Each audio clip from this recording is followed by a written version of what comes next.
Hello everyone, very good morning to all of you. Welcome to Fill Up Form. Hello everyone, very good morning to all of you. चलो आगे बढ़ने से पहले मैं आपको बता देना चाहती हूँ, हमारा व्हाट्सएप ग्रुप है, टेलीग्राम ग्रुप है, इनमें से आप कहीं भी ज्वाइन नहीं हुए हैं तो हो सकते हैं। एंड यदि आप हमारा कोर्स परचेज करते हैं तो आपको मिलते हैं नोट्स, पीवाई के वेदांत से 100+ मॉक टेस्ट। एंड ये रहा हमारा कोड, यदि आप इसको यूज करेंगे तो आपको 10% ऑफ मिलेगा। और आज के सेशन में हम डिस्कस करेंगे नेशनल ग्रीन ट्रिब्यूनल, ठीक है, और उसके से रिलेटेड ही हम प्रोविजन डिस्कस करेंगे, ठीक है। 1 मिनट वेट करते हैं, फिर स्टार्ट करते हैं, ठीक है। तब तक बाकी सभी ज्वाइन होना चाहते होंगे तो हो जाएंगे, ठीक है। गुड मॉर्निंग ललिता जी, और कौन कौन क्लास में आ गया है, जल्दी जल्दी बताइएगा। ऑडियो वीडियो सब क्लियर है ना?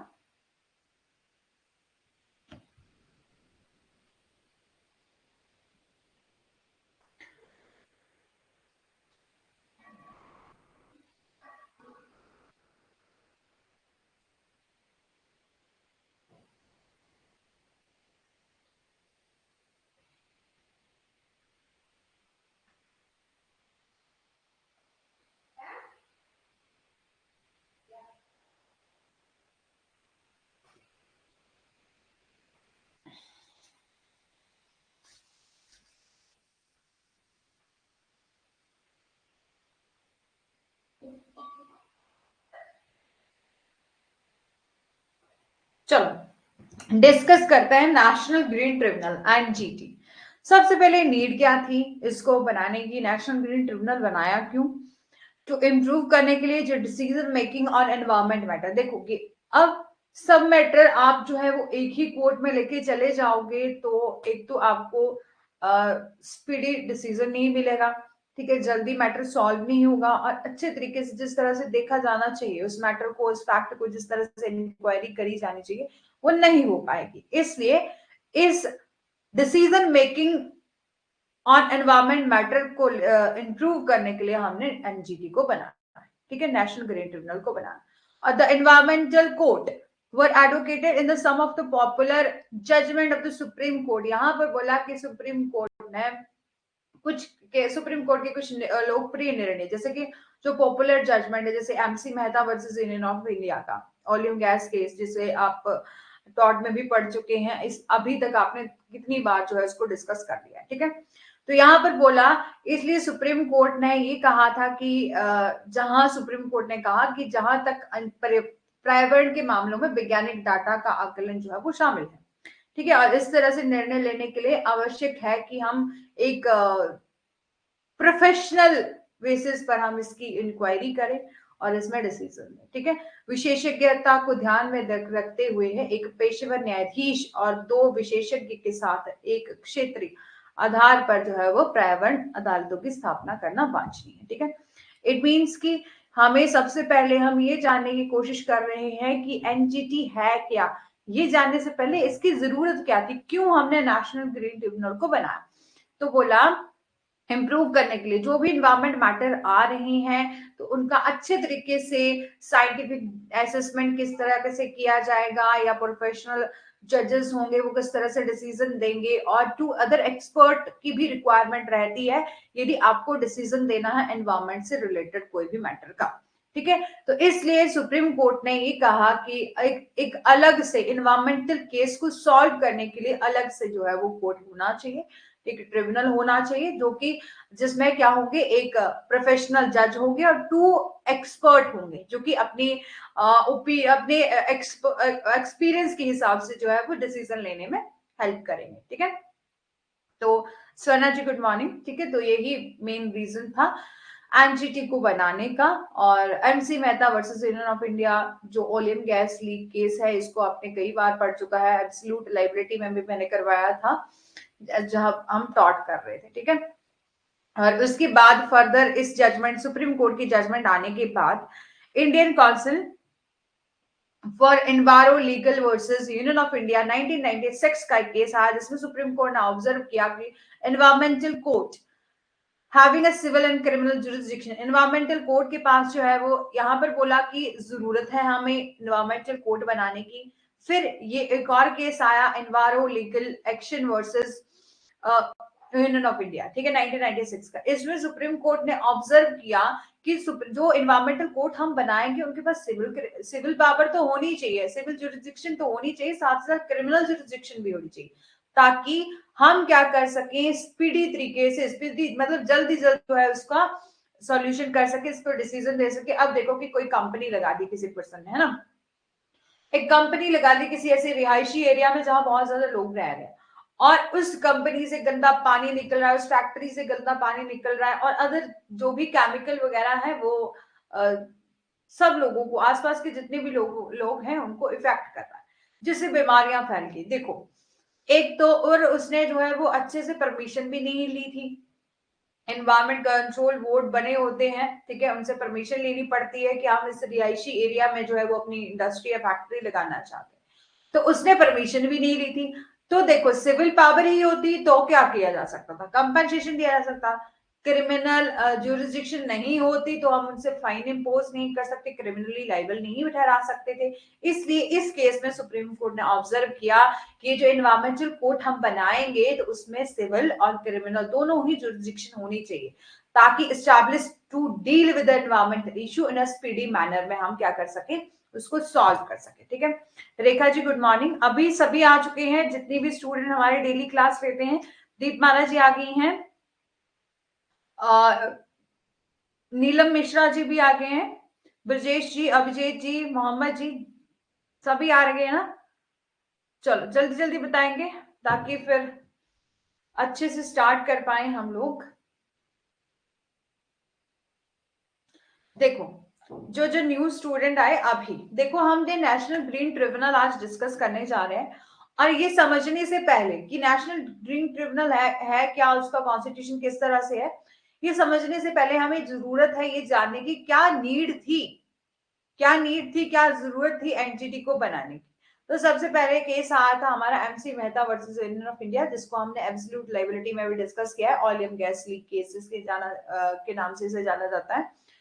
तो यहाँ पर सुप्रीम कोर्ट ने इस फर्स्ट केस में देखते हुए बोला था कि जरूरत है अलग से इन्वायरमेंटल केस को डील करने के लिए अलग से इन्वायरमेंट कोर्ट बनाने की, क्योंकि कुछ ऐसे डिसीजन दिए जाते हैं जहां पर साइंटिफिक असेसमेंट की जरूरत होती है, कुछ साइंटिफिक डाटा चाहिए होता है, और एक्सपर्ट भी चाहिए होते हैं। इसलिए हम क्या करेंगे, अलग से इन्वायरमेंट कोड बनाएंगे, और उसमें एक जज होंगे, साथ ही साथ 2 एक्सपर्ट होंगे जिनके पास क्या होना चाहिए, कोई ना कोई एक्सपीरियंस होना चाहिए, ठीक है, रिक्वायर्ड फॉर सच एडजुडिकेशन। और इस तरह से हम ये जो जब 2 एक्सपर्ट होंगे या एक प्रोफेशनल जज होंगे, उनका मेन पर्पस क्या रहेगा कि हमें रिसर्च करना है, हमें इंक्वायरी करनी है, साइंटिफिक डाटा इकट्ठा करना है कि क्या कुछ इफेक्ट पड़े, यहाँ कंपनी लगी तो क्या कुछ इफेक्ट रहे, क्या नहीं रहे, वो सब कुछ हम अच्छे से डिस्कस कर सकते हैं, अच्छे से जो है वो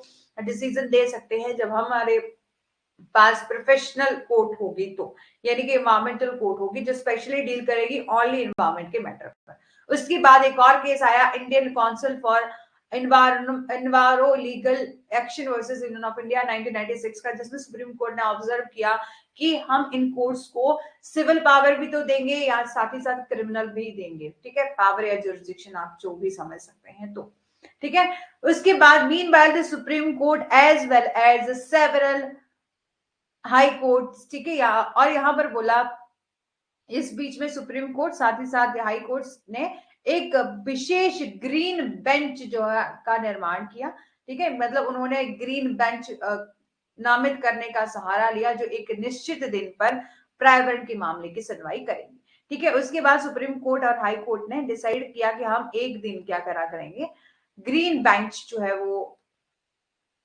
ठीक है, वो हम डेजिग्नेट करेंगे, और जिस दिन जो भी केस होंगे वो सिर्फ और सिर्फ एनवायरमेंट से रिलेटेड होंगे, और अब फिक्स डे, जिस दिन फिक्स किया जाएगा ना डे की, आज जो है वो एनवायरमेंट के मैटर ही सुने जाएंगे, वो उस दिन एनवायरमेंट के मैटर ही जो है सुने जाएंगे।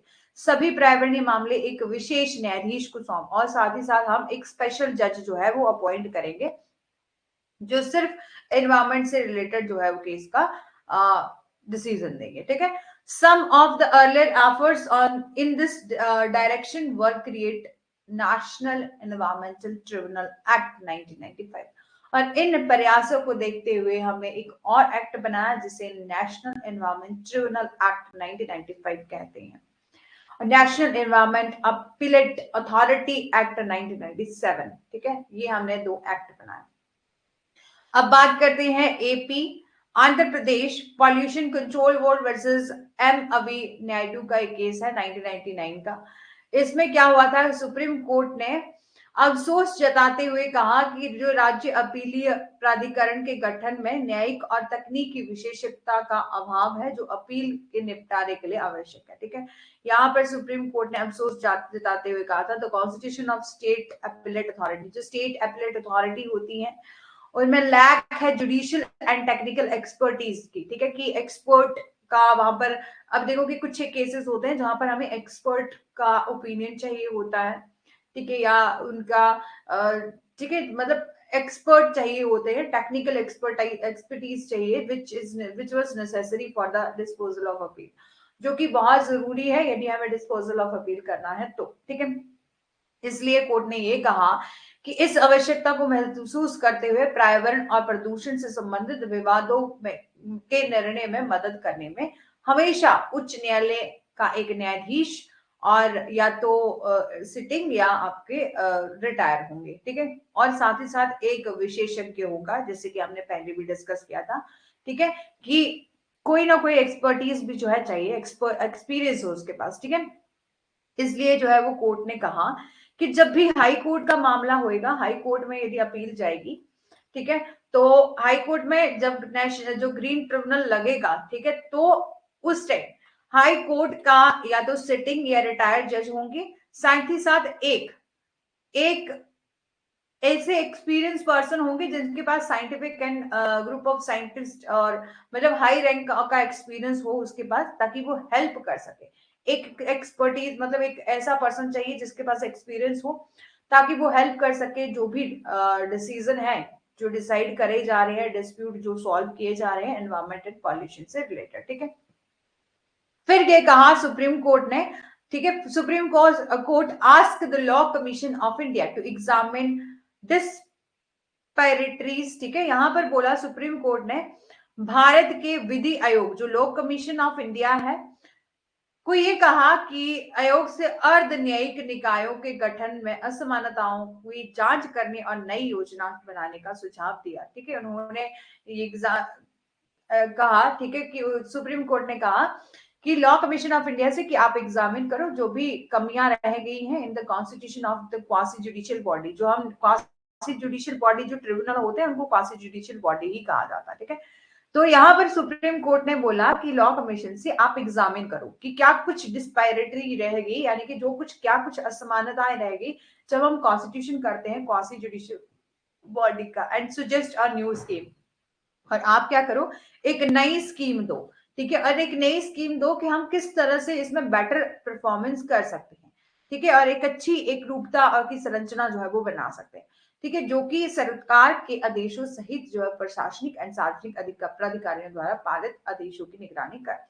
ठीक है, जो सुपरवाइज करते हैं द ऑर्डर पास जो कि किए गए हैं administrative public authorities including the order of government. ठीक है, चलो फिर इसके बाद आई लॉ कमीशन की रिपोर्ट। ठीक है, देखो इस केस में बोला Andhra Pradesh pollution control board versus MB Naidu 1999 का, इस केस में बोला था सुप्रीम कोर्ट ने कहा कि जब भी हम स्टेट में अपीलेट अथॉरिटी जो है ना, अब स्टेट की अपीलेट अथॉरिटी कौन होती है कि हम हाई कोर्ट में जाते हैं। ठीक है, तो यहाँ पे बोला कि जो स्टेट की अपीलेट अथॉरिटी है जिसमें ये कहा गया कि हमारे यहाँ लैक रहती है हमेशा ही। ठीक है, टेक्निकल एक्सपर्टीज की जरूरत होती है जब भी हम एनवायरमेंट से रिलेटेड केस को सॉल्व करते हैं या उसका डिसीजन देते हैं, तो उसमें कमी रहती है टेक्निकल एक्सपर्टीज की। ठीक है, तो सुप्रीम कोर्ट ने ये नीड जताते हुए आवश्यकता को बताते हुए कहा कि बहुत जरूरी है कि एक जब भी हम इन्वायरमेंट से रिलेटेड केस को डिस्कस करें, ठीक है, यानी कि उस केस की सुनवाई करें, तो उसके साथ एक हाई कोर्ट के जज तो होने ही चाहिए। ठीक है, मतलब सिटिंग भी हो सकता है, रिटायर भी हो सकता है, प्लस कोई ना कोई साइंटिफिक ओपिनियन देने वाला कोई ऐसा एक्सपीरियंस पर्सन होना चाहिए जो कि हेल्प कर सके इन डिस्प्यूट जो भी रिलेटेड है एनवायरमेंट से रिलेटेड, तो उनको सॉल्व किया जा सके। इसलिए सुप्रीम कोर्ट ने दोबारा से फिर से कहा लॉ कमीशन ऑफ इंडिया को कि आप एग्जामिन करो कि जो हमारी क्वासी जुडिशियल बॉडी हमने बनाई है, जो ट्रिब्यूनल बनाया है, ठीक है, तो इसमें क्या कुछ कमी रह गई है और हम किस तरह से इसमें सुधार कर सकते हैं। तो फिर लॉ कमीशन रिपोर्ट आई, ठीक है, लॉ कमीशन एंड 186 रिपोर्ट 2003 में आई, ठीक है, 186वां रिपोर्ट की गई उनके द्वारा, और 2003 में उसमें रिकमेंड किया गया कि repeal of national environment tribunal 1995, ठीक है, और उसमें क्या किया गया, जो नेशनल एनवायरमेंट ट्रिब्यूनल बना था 1995 को, एंड साथ ही साथ जो national environment appellate authority act 1997 बना, उसको रिवाइज करा गया, ठीक है, ठीक है, रिपील करा गया, ठीक है, ठीक है, उसने रिकमेंड किया रिपील करने के लिए, रिपील करा गया, ठीक है, तो निरस्त करने की सिफारिश करी, और ऑल्सो रिकमेंड किया कि हम एस्टैब्लिश करेंगे अलग से court, each state consisting a scientific judicial and scientific expert in the field of environment are further dealing with the environment dispute beside having appellate jurisdiction in respect of appeal under the various pollution control law, emphasized the Stockholm Declaration at Summit 1992 and at the Rio de Janeiro, ठीक है। देखो अब समझ में आ गया होगा आपको कि पहले क्या था कि हमने केस डिसाइड करे, तो जो एमसी मेहता का केस आया, ठीक है, तो उसमें ये बोला कि हम क्या करेंगे, एक एनवायरमेंट से डील करने के लिए अलग से क्या बनाएंगे, एनवायरमेंट कोड बनाएंगे। फिर सुप्रीम कोर्ट ने ये डिसीजन दिया कि हम क्या करा करेंगे, जो हाई कोर्ट और सुप्रीम कोर्ट, ठीक है, वो डेली जैसे भी प्रोसीडिंग चल रही है, ठीक है, प्रोसीडिंग चल रही है, उसके दौरान एक दिन हम फिक्स करेंगे और एक दिन जो है वो हम ग्रीन बेंच का निर्माण करेंगे, जिस दिन सारे जितने भी एनवायरमेंट से रिलेटेड मैटर है वो डिस्कस किए जाएंगे। फिर केस टू केस जो है वो आपका डिसीजन आते रहे, ठीक है। फिर उसके बाद Indian council for enviro legal action 1996 का केस आया, जिसमें सिविल और क्रिमिनल दोनों पावर दे दी। उसके बाद एक और केस आया, AP pollution control board versus MP Naidu, ठीक है, जिसमें ये बोला कि जब भी इन केस का डिसीजन किया जाएगा, ठीक है, डिसीजन दिया जाएगा, ठीक है, तो एक्सपर्ट ओपिनियन भी चाहिए, एक्सपीरियंस पर्सन भी चाहिए जिसको एनवायरमेंट से रिलेटेड नॉलेज हो। और साथ ही साथ सुप्रीम कोर्ट ने लॉ कमीशन ऑफ इंडिया को ये कहा कि आप एग्जामिन करो क्या कुछ असमानताएं रहेंगी, ठीक है। तो यहाँ पर हमने देखा था कि हमने 2 एक्ट बनाए थे, ठीक है, कौन सा, नेशनल एनवायरमेंट अपीलेट अथॉरिटी 1997 और एनवायरमेंटल ट्रिब्यूनल एक्ट 1995, ये 2 एक्ट बनाए। उसके बाद ये जो फर्स्ट लॉ कमीशन रिपोर्ट आई 186 रिपोर्ट, 186वीं रिपोर्ट आई 2003 में, उसमें रिकमेंड किया गया लॉ कमीशन के द्वारा कि ये जो हमने 2 एक्ट बनाए ना, इसको तो आपको कर दो रिपील, ठीक है, रिपील कर दो, निरस्त कर दो। और ऑल्सो यहाँ पर रिकमेंड किया गया कि आप एक अलग से एनवायरमेंट कोड बनाओ, कि यहाँ पर ऐसा बोला कि ऐसा काम नहीं चलेगा कि आप एक दिन supreme court and high court decide करेंगे कि एक दिन हमारी ग्रीन बेंच चलेगी, है ना, तो बोला ऐसा नहीं चलेगा, आपको क्या करना पड़ेगा, अलग से एनवायरमेंट कोर्ट एस्टैब्लिश करना पड़ेगा, ठीक है, जिसको आप जुडिशियल एंड जिसको आप जो पावर दो, सिविल एंड क्रिमिनल दोनों ही, साथ ही साथ हर एक स्टेट में एक एनवायरमेंटल कोर्ट होगा, और जो कि सिर्फ एक अलग से एनवायरमेंट कोर्ट बनेगा, और जो जिसमें जो डिसीजन देने वाले होंगे वो एक जुडिशियल ऑफिसर होंगे और साथ एक साइंटिफिक एक्सपर्ट होंगे इन फील्ड ऑफ एनवायरमेंट, ठीक है, किस फील्ड में, एनवायरमेंट की फील्ड में एक एक्सपर्ट होंगे जो कि डील करेंगे एनवायरमेंट से रिलेटेड जितने भी डिस्प्यूट आ रहे हैं, बिसाइड हैविंग अपीलेट जुरिस्डिक्शन, और अपील की जुरिस्डिक्शन भी होगी, मतलब इन इस यहाँ पर देखो स्टेट में होगा, स्टेट में आप अलग से एनवायरमेंट कोर्ट एस्टैब्लिश कर दो, उसकी अपील कहाँ जाएगी, सुप्रीम कोर्ट में, मतलब वहां भी आप क्या कर दो, एक यूनियन जुरिस्डिक्शन में भी अलग से एनवायरमेंट कोर्ट जो है वो सिचुएट कर दो, ठीक है, बना दो, जो कि क्या करेंगे, सिर्फ और सिर्फ इसी पर्पस से सॉरी इसी पर्पस से डील करेंगे कि उनको एनवायरमेंट डिस्प्यूट ही सॉल्व करने हैं, ठीक है, और वेरियस अलग अलग प्रोविजन बनाए गए, जैसे कि पोल्यूशन कंट्रोल लॉ बनाया गया, और जो कि कहां पर बताया गया, स्टॉकहोम डिक्लेरेशन में, अर्थ समिट 1992 में एट रियो डी जेनेरियो में बताया गया था, ठीक है।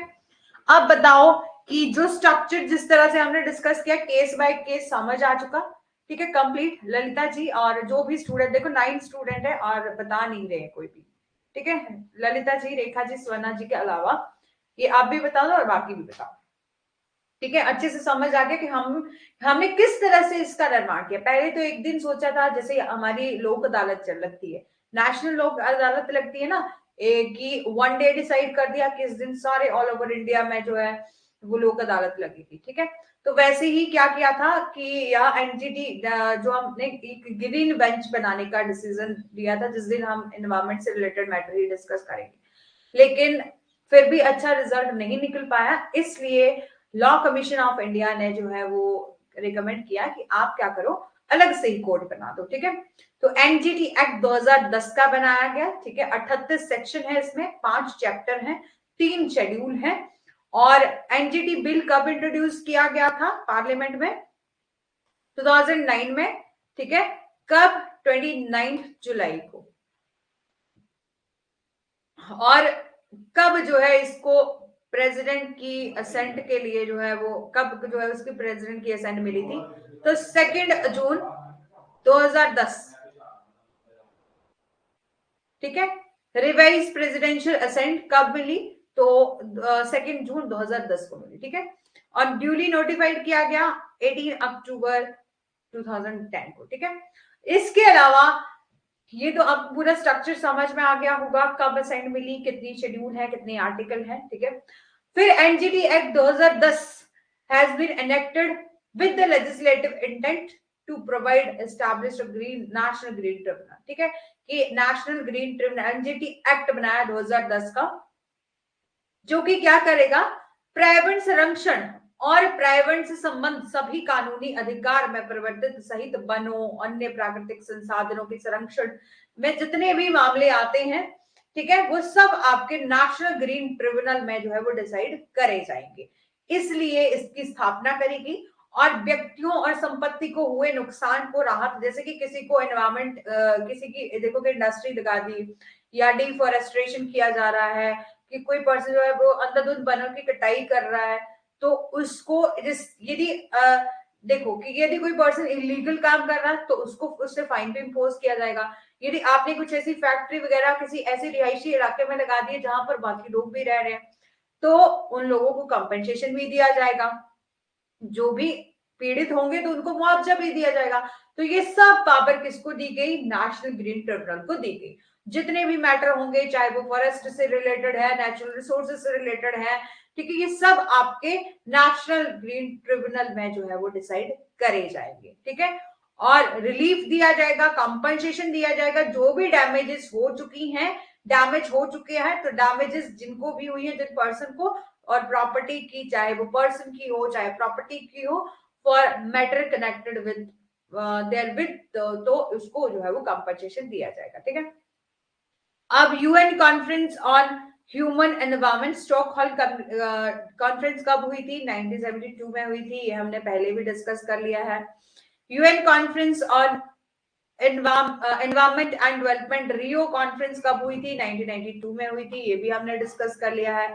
और आर्टिकल 21 जो मेन आर्टिकल है वो मैं कंप्लीट करवा दूंगी, ठीक है, इससे बाहर जाने की जरूरत नहीं है इसमें, ठीक है। Article 21 are mention in the preamble of NGT act 2010, ठीक है। आर्टिकल 21 में जो है वो मेंशन किया गया है कि इस प्रस्ताव, इस एक्ट का बनाने का प्रियम्बल, उद्देश्य क्या है। प्रियम्बल यहाँ पर कहां पर बताया? आर्टिकल 21 में बताया। अब देखो सेक्शन 3 में बोला है एस्टैब्लिशमेंट होगी, ठीक है। तो मेन सब हम डिस्कस कर लेंगे, ठीक है। नेशनल ग्रीन ट्रिब्यूनल की एस्टैब्लिशमेंट किस तरीके से होगी? तो यह ये बोला कि जो सेंट्रल गवर्नमेंट है वो बाय नोटिफिकेशन एस्टैब्लिश करेगी with effect from such date as may be specified here in a tribunal to be known as a national green tribunal. कि जो भी अब स्टेट सेंट्रल गवर्नमेंट जो है वो नोटिफिकेशन देगी, ठीक है, कि कहाँ जरूरत है नेशनल ग्रीन ट्रिब्यूनल बनाने की, एक ट्रिब्यूनल सिचुएट करने की। यदि ऐसा ट्रिब्यूनल, अब देखो कि अलग अलग आपने सुना होगा कि लेबर ट्रिब्यूनल होता है, मोटर व्हीकल के अंदर भी हमने देखा कि एक हम ट्रिब्यूनल बनाएंगे, ठीक है। तो यदि ऐसा ट्रिब्यूनल सेंट्रल गवर्नमेंट इस नोटिफिकेशन दे रही है कि ऐसा ट्रिब्यूनल बनाया जाए जो कि एनवायरमेंट से रिलेटेड केस को डील करेगा, तो उसे नेशनल ट्रिब्यूनल कहा जाता है, नेशनल ग्रीन ट्रिब्यूनल कहा जाता है, जो एक्सरसाइज करता है पावर और अथॉरिटी, ठीक है, on such tribunal by under this act. ठीक है, जो भी इस ट्रिब्यूनल के अंडर जो है नोटिफिकेशन में जो भी पावर या जुरिसडिक्शन उसको दी जाएंगी, ठीक है, कि कितने एरिया के लिए उसको काम करना है, क्या वो स्टेट का ट्रिब्यूनल है, क्या वो सेंट्रल, ठीक है, यूनियन गवर्नमेंट का जो है वो ट्रिब्यूनल है, तो उस हिसाब से जो भी जुरिसडिक्शन उसको बताई जाएगी तो वो काम करेगा। अब यदि हम बात करें कि डिवाइडेड है नेशनल ग्रीन ट्रिब्यूनल 5 जोन में, ठीक है, नॉर्थन जोन में कहां पर है, दिल्ली में प्रिंसिपल बेंच, सबसे प्रिंसिपल मेन बेंच कहां पर लगती है इसकी, यदि हम बात करें नेशनल ग्रीन ट्रिब्यूनल की, ठीक है। ये तो था हमारा नेशनल ग्रीन ट्रिब्यूनल, ठीक है। नेशनल ग्रीन ट्रिब्यूनल जो स्टैब्लिश किया जाएगा सेंट्रल गवर्नमेंट के नोटिफिकेशन से स्टैब्लिश किया जाएगा, और जुरिसडिक्शन कितनी होगी, तो यहाँ पर बोला कि इसको 5 जोन में डिवाइड करा गया। पहला तो है आपका नॉर्थन जोन, ठीक है, जो कि दिल्ली में प्रिंसिपल बेंच है उसकी, कि सबसे प्रधान पीठ वहां पर है, बेंच है, ठीक है। वेस्टर्न जोन कहां पर है, पुणे में है। सेंट्रल जोन कहां पर है, भोपाल में। ऐसा नहीं है कि ऑल ओवर इंडिया के लिए एक ही नेशनल ग्रीन ट्रिब्यूनल, इसको जोन में डिवाइड करा गया, ठीक है। तो वेस्टर्न जोन के कहां पर है, पुणे में है।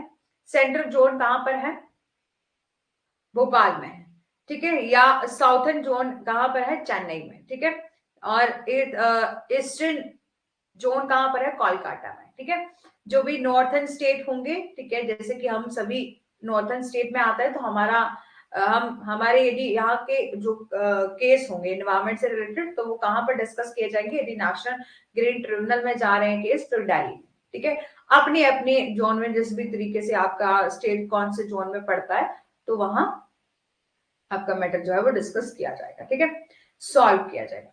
फिर बात कर लेते हैं कॉन्स्टिट्यूशन की, ठीक है। ये तो था एस्टैब्लिशमेंट। फिर हम देखते हैं कि कॉन्स्टिट्यूशन, यहाँ पर सेक्शन 4 में बताया गया है कंपोजिशन ऑफ ट्रिब्यूनल। ये ट्रिब्यूनल का कंपोजिशन किस तरीके से रहेगा, यहाँ पर बोला कि एक फुल टाइम चेयरमैन होगा, ठीक है, चेयरपर्सन होगा, ठीक है, और not less than 10 but subject to maximum of 20 full time judicial member होंगे, as a central government may from the time to time notify, कि कम से कम 10 नहीं बल्कि अधिकतम से 20, ठीक है, यानी कि 10 से कम नहीं होंगे और 20 से ज्यादा नहीं होंगे, ठीक है, 10 to 20 के बीच में उसके मेंबर होंगे, ठीक है।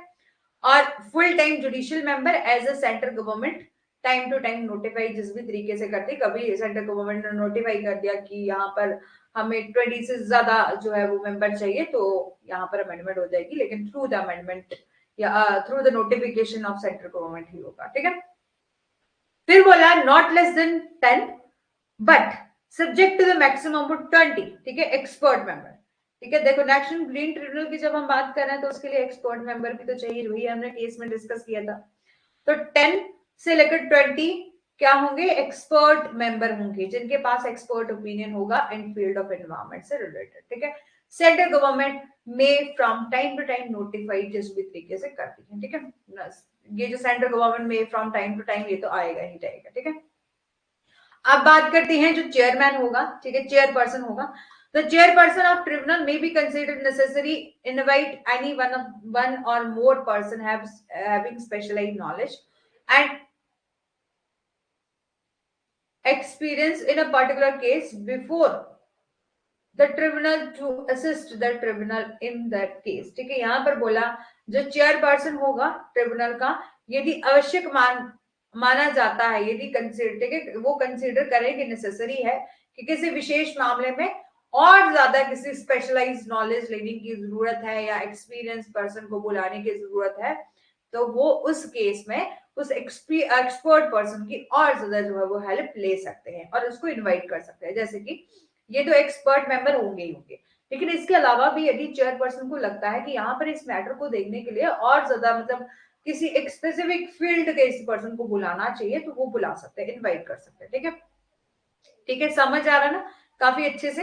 अब बात करें क्वालिफिकेशन की, तो सेक्शन 5 क्लॉज 1 में बोला है कि a person shall not be notified for appointment as a chairperson, ठीक है, ऑफ ट्रिब्यूनल अनलेस, यहाँ पर बोला कि एक व्यक्ति ट्रिब्यूनल के अध्यक्ष के रूप में नियुक्त होने के लिए योग्य नहीं है जब तक कि वो, ठीक है, यदि वो जज of the supreme court, chief justice of high court and जज of the high court can become a judicial member, ठीक है। यहां पर बोला जब बात आएगी ना चेयरपर्सन की, ठीक है, क्वालिफिकेशन क्या दी गई चेयरपर्सन की, जब हम बात करते हैं तो यदि, और वो क्या होना चाहिए, यदि वो सुप्रीम कोर्ट का जज नहीं है या high chief justice of high court नहीं है तो वो मेंबर नहीं, चेयरपर्सन नहीं हो सकता। यानी कि आपको साफ ही समझ में आ रहा है कि यदि आपको चेयरपर्सन बनाना है तो उसको सुप्रीम कोर्ट का जज होना चाहिए, ठीक है, तभी वो जज चेयरपर्सन बन सकता है नेशनल ग्रीन ट्रिब्यूनल का। साथ ही साथ चीफ जस्टिस होना चाहिए हाई कोर्ट का, ध्यान रखिएगा चीफ जस्टिस की बात करिए, जज की बात नहीं कर रहे, ठीक है।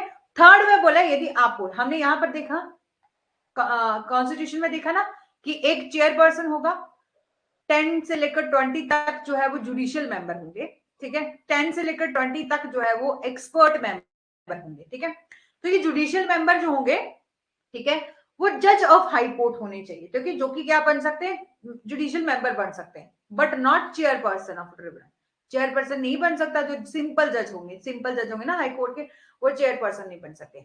चेयरपर्सन बनने के लिए supreme court and chief justice of high court जो है वो होना चाहिए, ठीक है। फिर बोला अंडर सेक्शन 5 क्लॉज 2 में बोला अ person shall not B qualified opinion of expert member, ठीक है, वही कि हमें एक्सपर्ट मेंबर, अब हमने देख लिया जुडिशियल मेंबर कौन कौन से हो सकते हैं, ये चेयरपर्सन की क्वालिफिकेशन थी, ठीक है, ये चेयरपर्सन की थी, ये पेन भी ना जब चलाना होता तब नहीं चलता, ये चेयरपर्सन की थी, और ये थी हमने जुडिशियल मेंबर की बात देखी क्वालिफिकेशन की। अब है कि जो एक्सपर्ट मेंबर होंगे उनके पास क्या क्या क्वालिफिकेशन होनी चाहिए, तो वही यदि एक्सपर्ट मेंबर की बात करी जा रही है तो कोई ना कोई एक्सपीरियंस या कोई एक्सपर्ट प्रोफेशनल डिग्री उनके पास होनी चाहिए। तो यदि बोला a degree in master science, master of science, यदि उन्होंने जैसे कि एमएससी कर रखी हो किसमें, फिजिकल साइंस में और लाइफ साइंस में, डॉक्टरेट की डिग्री कर रखी हो, और इसके साथ एमएससी के साथ डॉक्टरेट की डिग्री भी उसने करी हो, मास्टर ऑफ इंजीनियरिंग और मास्टर ऑफ टेक्नोलॉजी, और एक्सपीरियंस कितना होना चाहिए उसके पास, 15 ईयर का, ठीक है, ये डिग्रीज तो होनी चाहिए प्लस 15 ईयर का एक्सपीरियंस होना चाहिए, ठीक है। और ये बोला, ठीक है, और 5 ईयर का, 15 में से भी 5 ईयर का एक्सपीरियंस, यानी कि 5 ईयर का जो है वो प्रैक्टिकल एक्सपीरियंस उसके पास होना चाहिए, उसने प्रैक्टिकल फील्ड में, एनवायरमेंट के फील्ड में उसने काम किया in and forest including pollution, ठीक है, ठीक है, समझ आ गया। फिर बोला कि कंट्रोल हजार्डस सब्सटेंस, फिर यदि किसी ने कौन कौन से मैटर में उसके पास एक्सपीरियंस होना चाहिए, यदि उसने फॉरेस्ट के में काम किया है या अदर कोई भी एनवायरमेंट की फील्ड में उसने प्रैक्टिकल एक्सपीरियंस लिया है, यदि वो कंट्रोल एंड हजार्डस सब्सटेंस कर सकता है, द मैनेजमेंट या environment impact assessment, climate change management and biological diversity management और forest conservation and in a reputed national institution में, मतलब उसके पास है जो है वो एक्सपीरियंस होना चाहिए इन रेलिवेंट फील्ड में, ठीक है, जो भी हमने यहाँ पर डिस्कस करें। सेकंड बोला यदि किसी के पास एडमिनिस्ट्रेटिव एक्सपीरियंस है, ठीक है, पहले तो हमने देखा कि इन्वायरमेंट से रिलेटेड एक्सपीरियंस, फिर सेकंड है यदि किसी के पास एडमिनिस्ट्रेटिव मैटर से रिलेटेड एक्सपीरियंस है तो 15 ईयर का एक्सपीरियंस होना चाहिए प्लस 5 ईयर का उसके पास भी इन्वायरमेंट से रिलेटेड मैटर को, ठीक है, एनवायरमेंट से रिलेटेड प्रैक्टिकल एक्सपीरियंस होना चाहिए, ठीक है, in the centre and the state government और reputed national and state institution, ठीक है।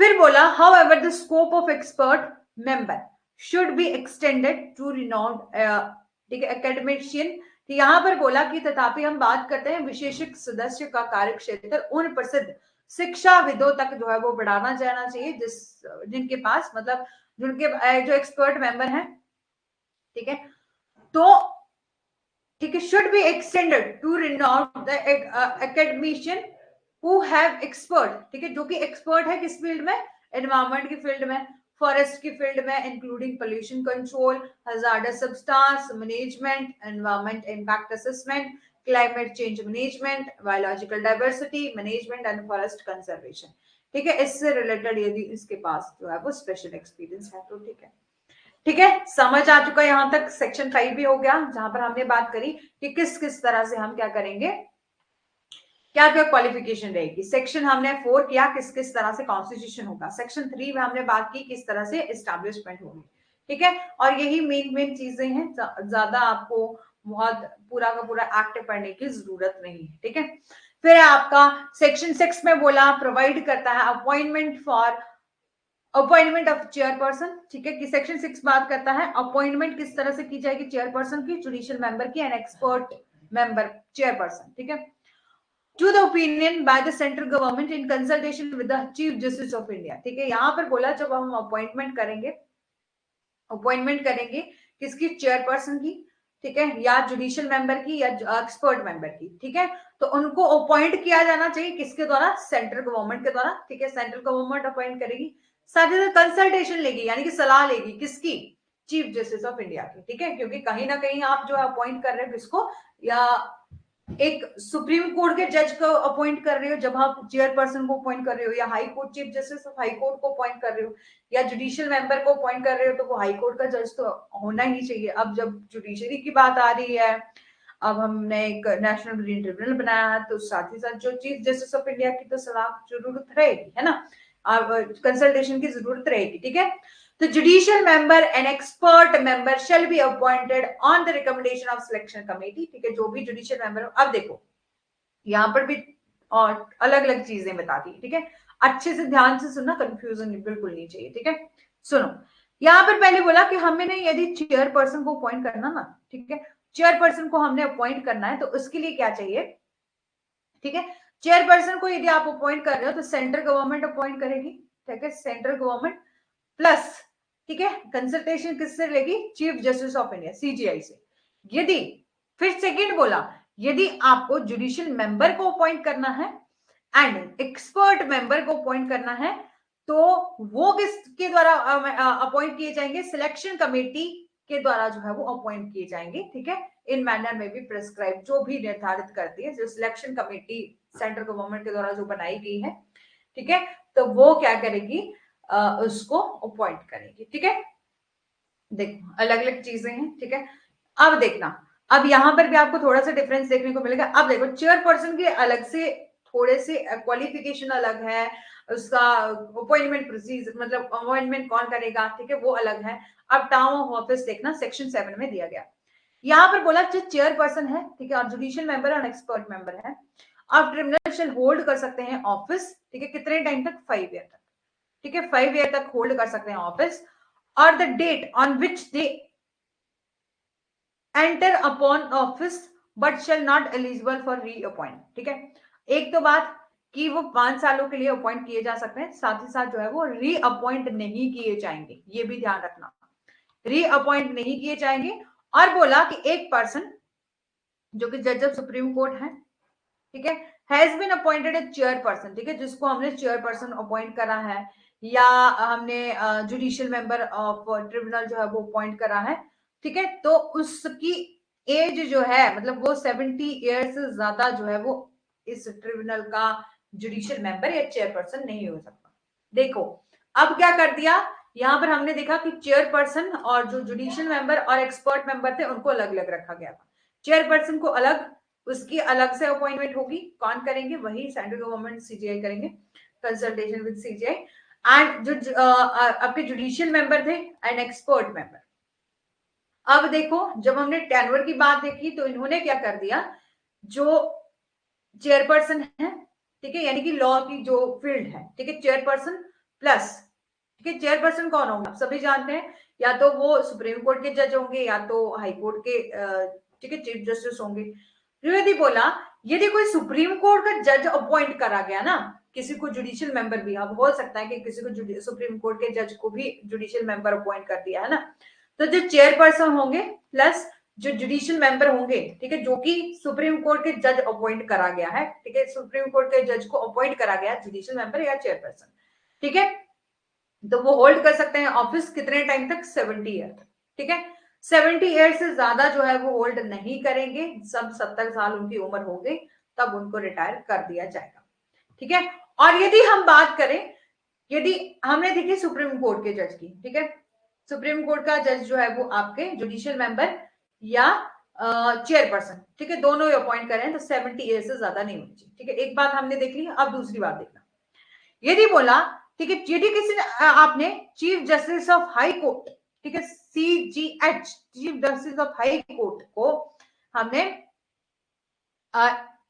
ठीक है, या तो जज ऑफ हाई कोर्ट को या chief justice of high court को चेयरपर्सन, जैसे कि chief justice of high court जो चेयरपर्सन अपॉइंट हो सकते हैं, ठीक है, और chief justice of high court judicial member भी अपॉइंट हो सकते हैं। लेकिन जब हम बात करते हैं हाई कोर्ट के जज की, तो वो जुडिशियल मेंबर ही अपॉइंट होंगे। तो बोला कि उनकी एज कितनी होनी चाहिए, 67 ईयर होनी चाहिए, ठीक है। जब हम हाई कोर्ट के जजेस या high court chief justice of high court and high court के जजेस की जब हम बात करते हैं, यदि उनको चेयरपर्सन और जुडिशियल मेंबर अपॉइंट करा गया है, तो वो 67 ईयर से ज्यादा जो है वो ऑफिस होल्ड नहीं कर सकते, ठीक है। अब कंफ्यूज नहीं होना है, क्योंकि यहां पर है क्या कि chief justice of high court and और जज ऑफ हाई कोर्ट, ठीक है, ये दो बातें देखिए। तो आप सभी जानते हैं जो chief justice of high court होता है वही चेयरपर्सन अपॉइंट हो सकता है और जुडिशियल मेंबर भी हो सकता है, लेकिन जो जज ऑफ हाई कोर्ट है वो ओनली क्या अपॉइंट होंगे, जुडिशियल मेंबर अपॉइंट होंगे, ठीक है। तो वो कितने ऑफिस तक कितने टाइम तक ऑफिस होल्ड कर सकते हैं, तो अपने एज 67 ईयर तक, ठीक है। उसके बाद जो है उनको रिटायर कर दिया जाएगा, ठीक है। अब बोला कि no expert member shall hold the office after attaining, और जो एक्सपर्ट अदर मेंबर हैं, ठीक है, जो एक्सपर्ट मेंबर हैं नॉन लॉ से रिलेटेड होंगे, तो उनको आप 65 ईयर होने के बाद रिटायर कर दोगे, ठीक है। अब समझ में आ गया, जो थोड़ा बहुत बहुत इजी करके बता दिया है, ठीक है, लेकिन जल्दी से बताना, समझ आ गया ना कंप्लीट, ठीक है। फिर आपका कहीं भी डाउट है तो अभी अभी पूछ लो, ठीक है, साथ साथ में डाउट क्लियर होते रहे तो अच्छा रहता, ठीक है। फिर आपका registration and removal, section 8 of chair, ठीक है, सेक्शन 8 में दिया गया है the chairperson judicial member and expert opinion of tribunal may by notification in writing, ठीक है, रेजिग्नेशन एंड रिमूवल, ठीक है।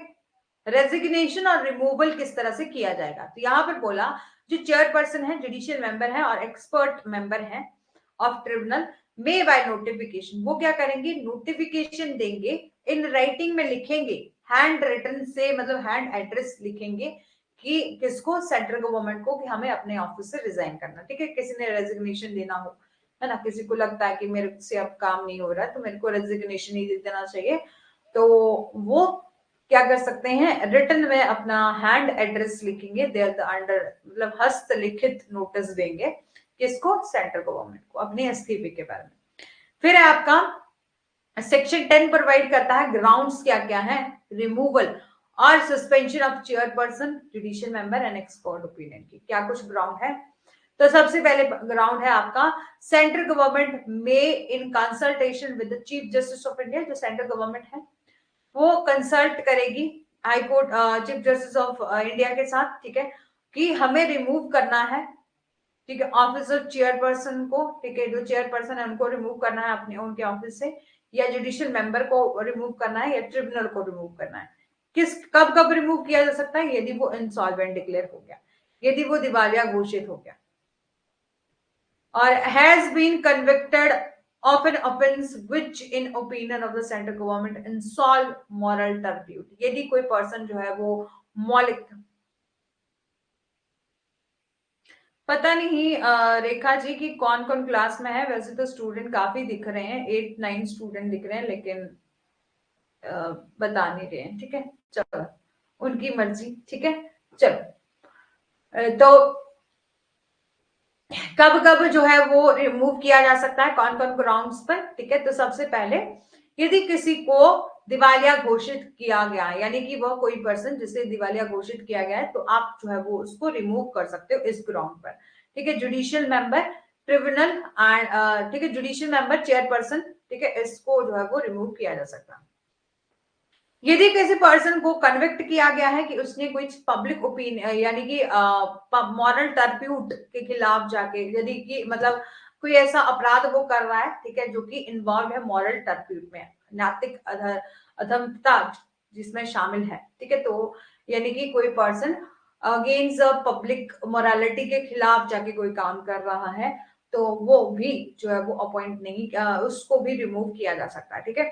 फिर है आपका हैज बिकम फिजिकली और मेंटली इनकेपेबल, यानी कि वो पर्सन जो है ना वो फिजिकली और मेंटली इनकेपेबल हो गया कि वो काम करने के मतलब काबिल नहीं रहा। ठीक है, तो आप जो है वो मेंटली इनकेपेबल हो गया, वैसे ही अनसाउंडनेस ऑफ माइंड होगी, इंसैनिटी हो गई, तो आप जो है इस ग्राउंड पर उसको रिमूव कर सकते हैं। ठीक है, कहां पर दिया गया है आपने, तो सेक्शन 10 में दिया गया। ठीक है, फिर बोला कि हैज एक्वायर फाइनेंशियल और अदर इंटरेस्ट, यदि कोई पर्सन ना क्या कर रहा है, फाइनेंशियल इंटरेस्ट ले रहा है, कि मतलब कि कुछ होते हैं जैसे कि किसी फैक्ट्री को बनाने की वहां परमिशन नहीं दे रही थी लेकिन दे दी। क्यों दे दी, क्योंकि उसने खुद से कोई फाइनेंशियल बेनिफिट उठाया। ठीक है, कुछ फाइनेंशियल बेनिफिट उठाया और उसको परमिशन दे दी। ठीक है, तो यदि वो ऐसा भी काम कर रहा है तो उसको इस ग्राउंड के आधार पर हम क्या कर सकते हैं, रिमूव कर सकते हैं।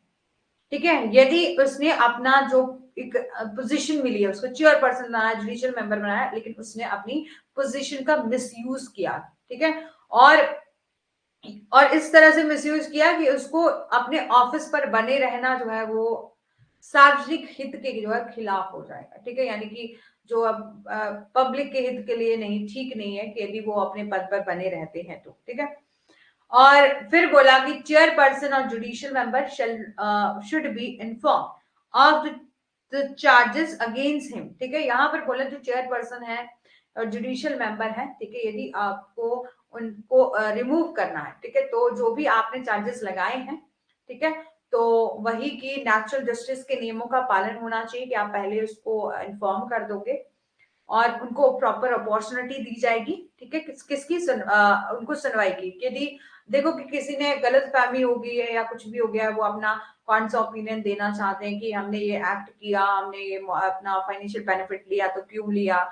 ठीक है, कि वो मेरे लिए फाइनेंशियल बेनिफिट नहीं था लेकिन किसी और को कंपनसेशन देने के लिए हमने ऐसा किया। तो इस तरह से जो भी रीजनेबल अपॉर्चुनिटी है वो उनको दी जाएगी रिमूवल से पहले।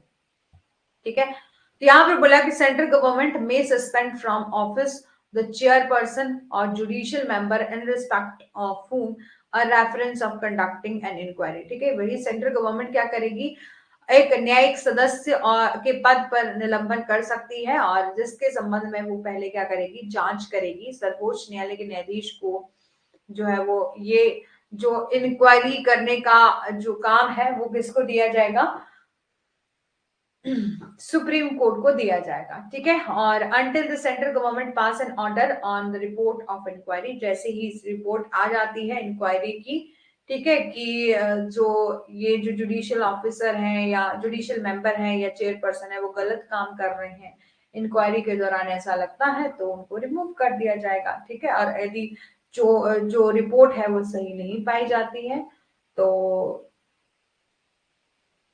जो है वो उनको रिमूव नहीं किया जाएगा। ठीक है, अब है आपका सेक्शन 9। सेक्शन 9 में दिया गया है salary allowance and term of condition. ठीक है, सेक्शन 9 में क्या दिया गया है, एक्ट प्रोवाइड करता है salary and allowance payable to other term of condition of service including pension. ठीक है, सेक्शन 9 में ये सब प्रोविजन दिए गए हैं सैलरी एंड अलाउंस के, जिसमें pension, gratitude and other retirement benefit सब कुछ इसमें शामिल है इसी सेक्शन में, सेक्शन 9 में।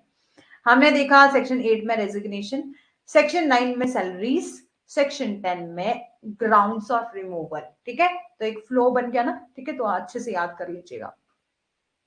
यहां पर बोला कि सब जो है वो आपका किसमें दिया गया है, सेक्शन 9 में दिया गया है, जैसे कि इंक्लूडिंग सैलरी एंड अलाउंस में इंक्लूड होगा आपका पेंशन, ग्रेटिट्यूड एंड ग्रेटिटी। ठीक है, ग्रेटिट्यूटी एंड और अदर जो रिटायरमेंट बेनिफिट है, ये सब आपके जो भी चेयरपर्सन को दिए जाएंगे, जुडिशियल मेंबर को दिए जाएंगे, एक्सपर्ट मेंबर को दिए जाएंगे, वो सब प्रेस्क्राइब है सेक्शन 9।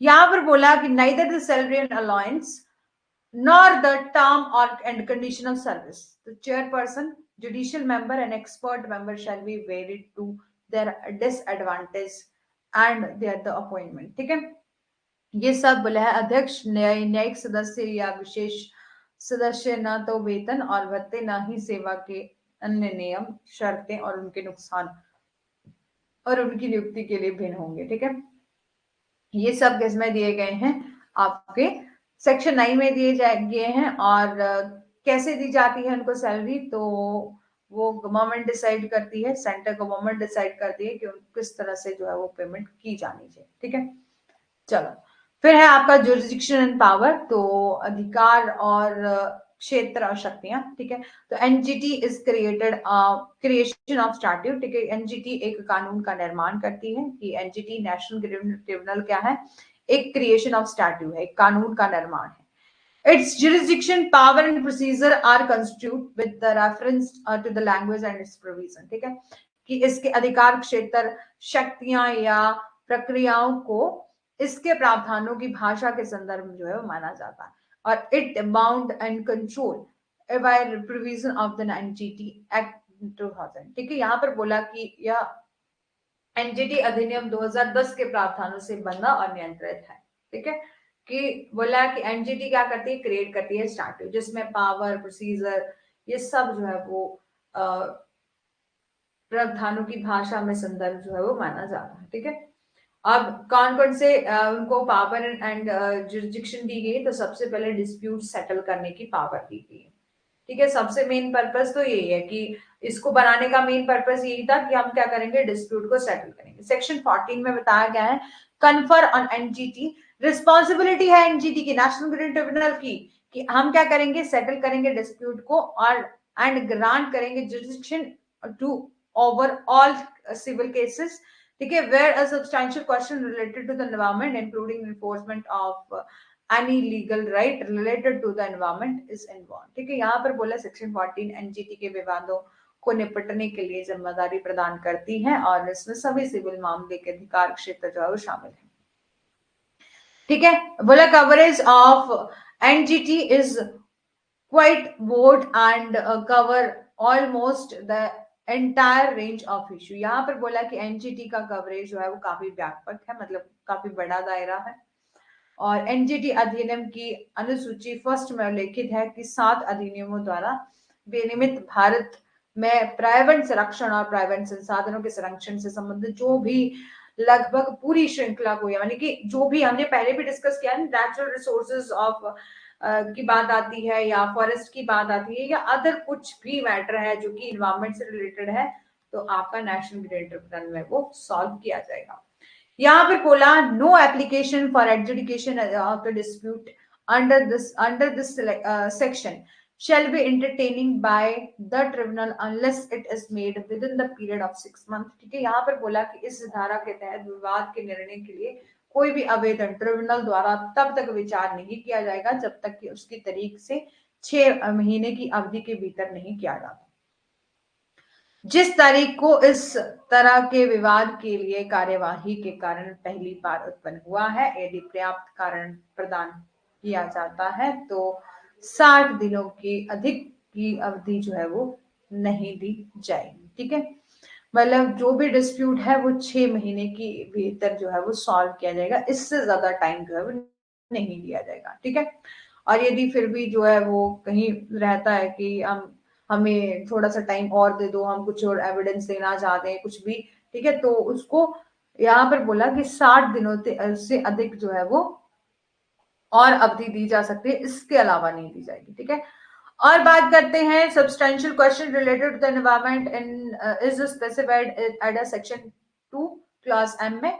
तो यहाँ पर बोला कि determine the wide spectrum of application of the act. यहाँ पर बोला कि सेक्शन 2 क्लॉज एम में निर्दिष्ट किया गया है कि अधिनियम के आवेदन का एक विस्तृत स्पेक्ट्रम निर्धारित करता है। वास्तव में एनजीटी को उदाहरणों के 2 समूहों में एक्सेस किया जाता है। कब कब कब, तो सबसे पहले there is a direct violation of specific statute, यदि किसी ने पर्सन ने, अब देखो कि 2 टाइप के केसेस जहां पर बोला कि सबसे पहले एक्सेस जो एनजीटी है वो एक्सेस करता है 2 ग्रुप, ठीक है, 2 ग्रुप्स की। तो फर्स्ट ऑफ ऑल तो ये आएगा कि डायरेक्ट, यदि किसी ने डायरेक्ट वायलेशन करी है ना किसी स्पेसिफिक स्टैट्यूटरी एनवायरमेंटल ऑब्लिगेशन की, जैसे कि हमारा अलग अलग से एक्ट बने हुए हैं, आपका वाटर, ठीक है, वाटर प्रिवेंशन एंड वो एक्ट बना है, ठीक है, एयर पोल्यूशन का, ठीक है, या यदि कोई भी इन्वायरमेंट से रिलेटेड यदि कोई पर्सन डायरेक्ट क्या कर रहा है, किसी जो आपका स्पेसिफिक स्टैट्यूटरी एनवायरमेंट का प्रोविजन बना हुआ है उसकी डायरेक्ट वायलेशन करता है। जहां पर किसी पर्सन की ऑब्लिगेशन थी by which the community at large other than an individual group of individual जिसमें क्या हो रहा है, कोई पर्सन ना स्टैच्यू की डायरेक्ट ही एनवायरमेंट को वायलेट कर रहा है, जिसके कारण किसी वो डायरेक्ट किसी पर्सन को, community at large individual group of individual, ठीक है, को इफेक्ट कर रहा है। ठीक है, यानी कि डायरेक्ट आपके इस एक्ट के कारण किसी इंडिविजुअल को, ग्रुप ऑफ इंडिविजुअल को इफेक्ट हो रही है, कोई ना कोई इसको हार्म पहुंच रहा है और एनवायरमेंटल कॉन्सिक्वेंसेस हो रही हैं, जैसे कि तो क्या देखा जाएगा, ग्रेविटी ऑफ डैमेज देखा जाएगा, एनवायरमेंट और प्रॉपर्टी की, उसकी प्रॉपर्टी को कितना नुकसान हुआ, उस पर्सन को कितना नुकसान हो गया, और सब्सटेंशियल और damage to the public health, और पब्लिक को कितनी हेल्थ का नुकसान हुआ, ये सब आपका देखा जाएगा। ये फर्स्ट ग्रुप में आता है कि हमने देखा कि डायरेक्ट उस पर्सन ने फैक्ट्री लगाई उस एरिया में, तो उसने वहां की जितने भी आसपास के लोग थे उन लोगों को बहुत बीमारी फैल गई, तो यहाँ पर डायरेक्ट वो किसी की हेल्थ को जो है वो इफेक्ट कर गया, पब्लिक हेल्थ को इफेक्ट कर गया किस हद तक, और उनको किस हद तक बीमारी हुई जो कवर ही नहीं हो पा रही, काफी टाइम हो गया, 1 महीना हो गया, लोगों में इतनी बीमारियां फैली हुई है उस एरिया में कि वो ठीक ही नहीं हो पा रहे। ठीक है, तो ये सब आपका फर्स्ट में आता है, फर्स्ट ग्रुप में आता है। ठीक है, ऐसे केसेस देखे जाएंगे तो वहां पर देखा जाएगा ग्रेविटी ऑफ डैमेज कितना है, उसी हिसाब से उन लोगों को कॉम्पेंसेशन दिया जाएगा।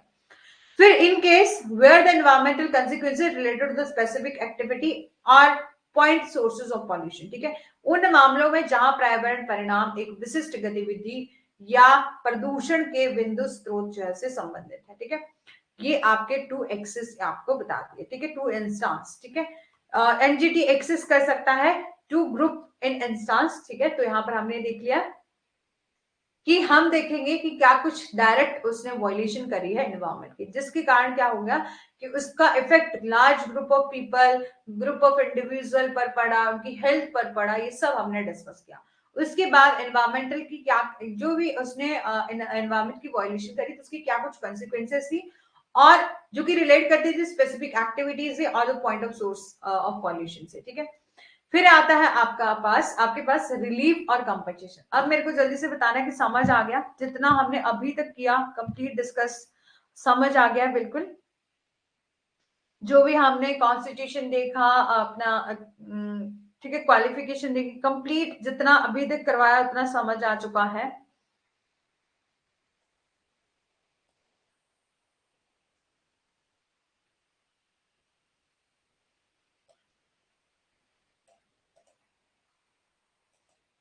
जी मैम, ठीक है, मेरे को लग रहा है कि आज ना आप लोग ही हो 3 ही क्लास में, बाकी इतने 9 स्टूडेंट दिख रहे हैं लेकिन कोई रिस्पॉन्स नहीं कर रहे।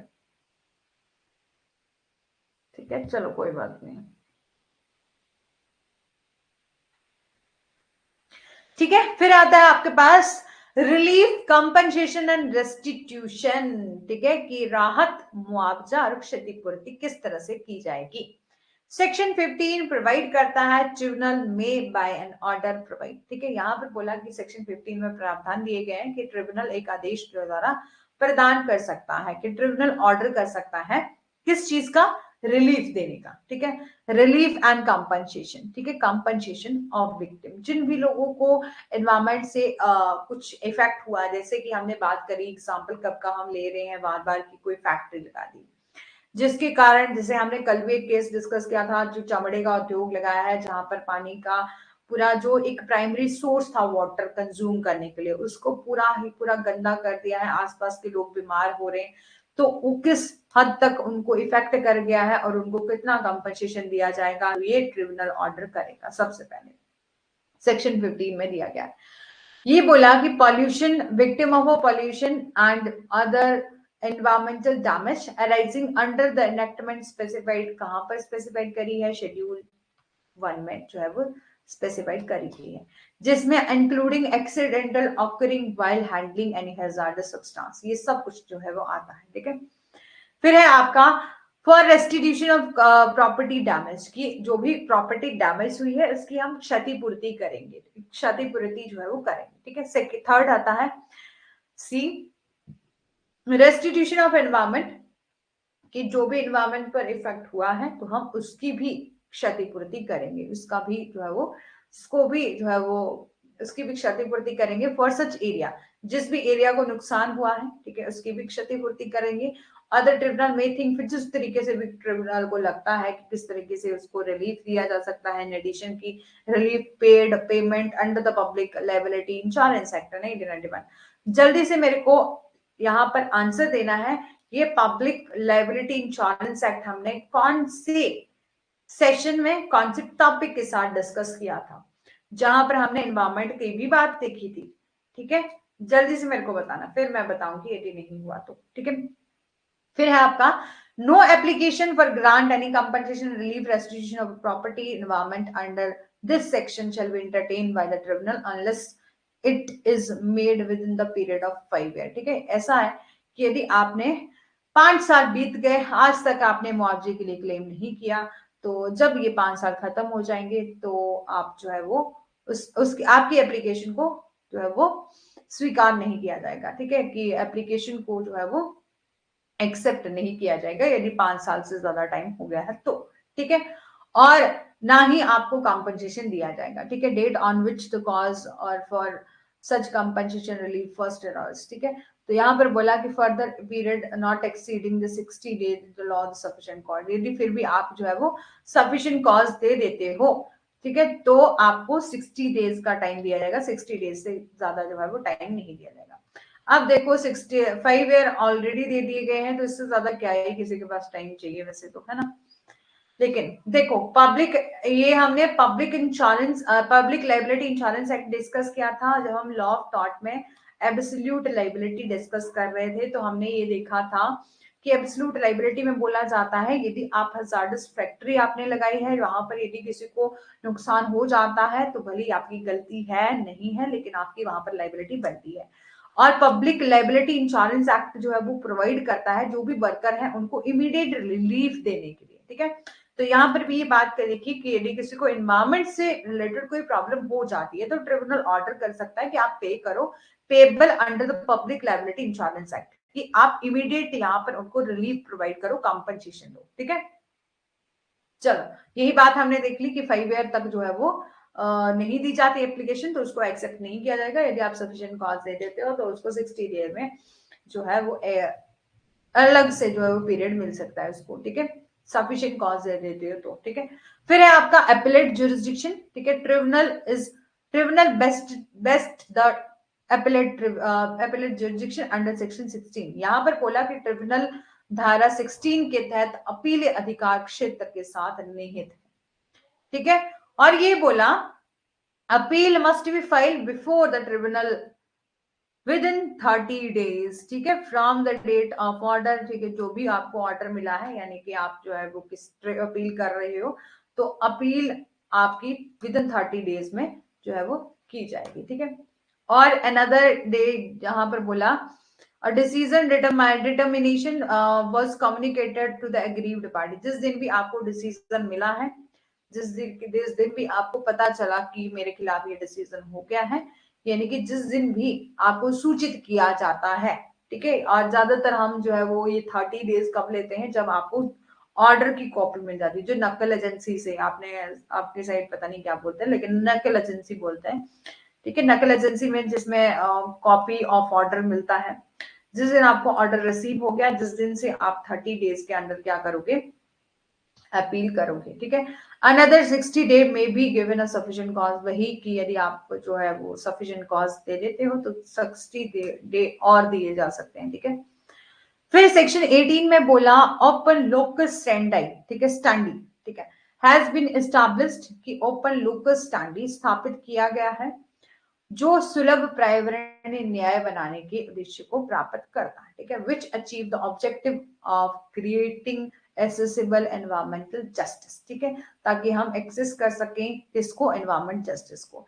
In fact the rule of access seemed to be extensive as a public interest litigation before the supreme court. यहां पर बोला वास्तव में सुप्रीम कोर्ट के समक्ष जनहित याचिकाओं के द्वारा जो है पीआईएल फाइल की जा सकती है, जैसे कि हम बाकी केसेस में देखते हैं। एमसी मेहता, कल भी हमने कितने ही जो है वो केस डिस्कस कर रहे थे, कितने सारे थे कि 17-18 केस तो हमने डिस्कस करे थे इन्वायरमेंट से रिलेटेड, ठीक है। तो यहाँ पर बोला कि सुप्रीम कोर्ट में हम PIL के थ्रू याचिका फाइल कर सकते हैं, ठीक है, जो कि लोकस स्टैंडी जुरिस्डिक्शन में आता है, ठीक है। जैसे कि लोकल स्टैंडी जो है वो स्थापित किया गया है, जो कि सुलभ पर्यावरण न्याय, ताकि हम क्या कर सकें, एक्सेस कर सकते हैं एनवायरमेंट जस्टिस को।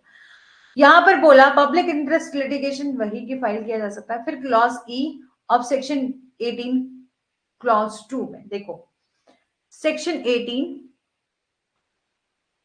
क्लॉज 2 सब क्लॉज ई में क्या कह दिया गया है, grant the ability to approach the tribunal any person aggrieved including any representative body organization living space for NGOs for interventions। यहाँ पर बोला किसी भी प्रतिनिधि निकाय या संगठित किसी भी व्यक्ति को व्यवस्थित, ठीक है, व्यवस्थित व्यक्ति के पास जो है ट्रिब्यूनल के संपर्क करने की क्षमता प्रदान करता है। वही कि आप जो है वो, आप भले ही कोई इंडिविजुअल हो, आपको इन्वायरमेंट के द्वारा, मतलब किसी पर्सन के द्वारा, ठीक है, कोई बॉडी है, ठीक है, कोई इंडिविजुअल, आपको यदि कोई हार्म हुआ है, ठीक है, किसी पर्सन के एक्ट की, जो कि इन्वायरमेंट के खिलाफ जाके कोई काम कर रहा है, वही की इंडस्ट्री वगैरह का कंपनी वगैरह लगा रहा है, या बॉडी ऑफ इंडिविजुअल है, या कोई ऑर्गेनाइजेशन है जैसे NGO वगैरह है, तो ये सब किसमें जा सकते हैं, ट्रिब्यूनल को अप्रोच कर सकते हैं, ठीक है। फिर बोला अकॉर्डिंग टू सेक्शन 18 क्लॉज 3, यहां पर बोला NGT has granted the ability both to fast track and decide case within 6 month, ठीक है। यहां पर बोला कि जो NGT है वो ग्रांट करती है ability both fast track and decision cases, ठीक है, and to decide the cases within the 6 month, ठीक है, 6 मंथ के तक जो है वो विद इन 6 मंथ में जो है वो केस डिसाइड करा जाता है, ठीक है। उसके पास एबिलिटी है फास्ट ट्रैक की, ठीक है। फिर है आपका procedure and power of a tribunal. Section 19 में दिया गया है the tribunal shall not bound by the procedure. यहां पर बोला कि ट्रिब्यूनल जो है ना वो किसी भी प्रोसीजर से जो है वो बाउंड नहीं है, ठीक है, जो कि ले डाउन कहां पर करा गया है, सिविल प्रोसीजर कोड 1908 के में जो प्रोसीजर दिए गए, जो इंडियन एविडेंस एक्ट 1872 में जो है वो प्रोसीजर दिए गए ना, उसको फॉलो करने की जरूरत नहीं है, ठीक है। इसको फॉलो करने की जरूरत नहीं है, ट्रिब्यूनल जो है वो अपने तरीके से अपने केस को डिसाइड कर सकता है। लेकिन जो बेसिक प्रिंसिपल है सब जानते हैं, प्रिंसिपल ऑफ नेचुरल जस्टिस, ठीक है। नेचुरल जस्टिस आपको मैंने बहुत बार करवाया है, ठीक है। तो नेचुरल जस्टिस के नियमों का तो सबको पालन करना पड़ता है, चाहे हम बात करें इंटरनेशनल कोर्ट ऑफ जस्टिस की या अदर किसी भी तरीके से, जो भी एडजुडिकेटिंग अथॉरिटी होती है, जो भी मैटर को डिसाइड करती है, तो उसको फॉलो करने पड़ते हैं नेशनल नेचुरल जस्टिस। कौन कौन से नेचुरल जस्टिस के नियम है कि ऑडी अल्ट्रम पार्टनर दोनों को पार्टी को सुना जाना चाहिए, कोई भी पर्सन अपने ही केस में जज नहीं हो सकता, साथ साथ रीजन डिसीजन, ठीक है। Subject to the provision of this act tribunal shall have power to regulate on procedure. यहाँ पर बोला कि सब्जेक्ट क्या है इस प्रोविजन का, कि ट्रिब्यूनल को बिल्कुल पावर है कि वो अपना प्रोसीजर जो है वो अडॉप्ट कर सकता है अपने केस को सॉल्व करने के लिए, ठीक है, ठीक है, कि उसको फॉलो करने की जरूरत नहीं है अपने सिविल प्रोसीजर कोड और एविडेंस एक्ट को, ठीक है। यहाँ पर बोला कि tribunal shall have some power, tribunal को कुछ पावर दी गई है, जो कि किस तरीके की पावर है, सिविल कोर्ट के पास जो पावर होती है वो पावर है, ठीक है। और ये पावर बताई गई है सेक्शन 19 क्लॉज 4 में। कौन कौन सी पावर, वही की समन करने का, इन्फोर्स, ठीक है, summoning and enforcing the attendance of a person, examining him और oath, requiring the discovery and production of document या रिसीविंग एविडेंस एंड एफिडेविट, ठीक है, वही। और अदर जो भी पावर हमें दी गई है इंडियन एविडेंस एक्ट में, public record, document of copy document और कॉपी ऑफ सच रिकॉर्ड अपने पास रखने की, इशू करने की, कमीशन, जैसे कि हम LC लगाते हैं ना, लोकल कमीशन, ठीक है, LC वगैरह लगाते हैं, तो वो कमीशन भी आपको लगाने की पावर है कि आप स्पॉट पर जाके जो है वो स्पॉट इन्वेस्टिगेशन के लिए आप क्या कर सको कि कमीशन अपॉइंट कर दो, ठीक है, या for the examination of witness के लिए, डॉक्यूमेंट के लिए, या रिव्यूइंग द डिसीजन, यदि रिव्यू करना है डिसीजन को, डिसमिस करना है application for default on deciding it x party, या सेटिंग असाइड करना है एनी ऑर्डर ऑफ डिसमिसल और एनी एप्लीकेशन फॉर डिफॉल्ट और एनी ऑर्डर जो भी पास किया गया है इट एक्स पार्टी, ठीक है, तो इसको सेट असाइड करने की भी पावर है, ठीक है। ये सब आपकी और पास करने का जो एंट्रिम ऑर्डर है, जैसे कि आपको इंजंक्शन ग्रांट करना है, ठीक है, इंजंक्शन ग्रांट करना है तो ये इंटरिम ऑर्डर भी देने की पावर है, ठीक है। इंटरिम ऑर्डर होता है जो कि केस के चलते दौरान ही जो है इंटरिम ऑर्डर फाइल किया दिया जाता है, जैसे स्टे ऑर्डर दिया जाता है, ठीक है। तो केस अभी चल रहा है, पेंडिंग है, लेकिन ग्रांट कर दीजिए। आपने देखा होगा जब आप कोर्ट में गए होंगे तो इमीडिएट पार्टी क्या कहती है कि वहां उन्होंने काम लगा के रखा है, मेरी जो भूमि है उसमें पोजीशन हो जाएगा, घर का निर्माण कोई कर रहा है, उसने विदाउट जो है वो डिमार्केशन नहीं दी है, लेकिन फिर भी क्या कर रहा है वो अपने घर का निर्माण बिना डिमार्केशन के कर रहा है, मेरी जमीन में ही कर रहा है, तो उस आप क्या कर दो, हमें ऑर्डर कर दो विद इन वन डे, आज फाइल किया कल को इंजंक्शन ग्रांट कर दिया जाता है, ठीक है। तो इंटरिम ऑर्डर करने का भी यहाँ पर पावर है, ठीक है। और after providing the party concern opportunity, दोनों पार्टीज को सुना जाएगा, उसी के बाद जो है इंटरिम ऑर्डर किया जाएगा, application made and appeal file under this act, ठीक है। पास एन ऑर्डर, कोई भी ऑर्डर पास करने का रिक्वायरमेंट, जैसे कि person ceases to be at this, किसी भी जैसे कि किसी ठीक है, यहाँ पे बोला कोई भी ऑर्डर पास करने का उसके पास पावर है, ठीक है। ट्रिब्यूनल के पास कमिटिंग कॉजिंग एनी वायलेशन, यदि किसी ने वायलेशन करी किसी स्पेसिफाइड एनेक्टमेंट की, ठीक है, तो उसको उसके खिलाफ यहाँ पर ऑर्डर पास करने का बिल्कुल राइट है, ठीक है। ये सब हमने क्या देखा कि प्रोसीजर एंड पावर क्या है। तो यहाँ पर बोला कि कोई भी प्रोसीजर अडॉप्ट करने की जरूरत नहीं है आपको, सिविल प्रोसीजर कोड 1908 की के प्रोसीजर जो भी दिए गए हैं उसको फुलफिल करने की जरूरत नहीं है, ठीक है।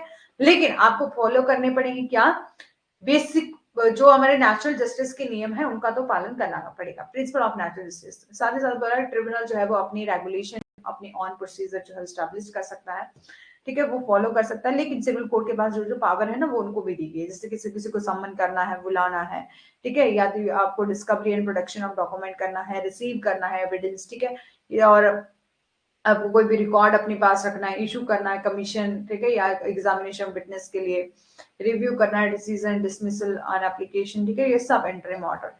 फिर है कि NGT has a power to review its decision, की अपने फैसलों की को रिव्यू करने का उसके पास बिल्कुल अधिकार है, पावर है एनजीटी के पास। एनजीटी में पास कर सकती है इंटरिम ऑर्डर। इंटरिम ऑर्डर माने कि जो ग्रांट किया जाता है इंजंक्शन या स्टे ऑर्डर, स्टे ली जाती है। आपने कभी कोर्ट में गए होंगे, यदि आपने से भी कोई लोग जाते होंगे तो आपने देखा होगा कि स्टे लिया जाता है। आसपास आपने सुना होगा कि इन पर्सन ने हमारे खिलाफ स्टे कर दी है या आपने किसी के खिलाफ स्टे कर दी है, तो इसका मतलब होता है कि कोर्ट के द्वारा ऑर्डर किया जाता है कि आप जैसा अभी तक काम हो चुका उसको एज इट इज ऐसे रहने दो, बिल्कुल स्टे कर दो, रोक दो, ठीक है।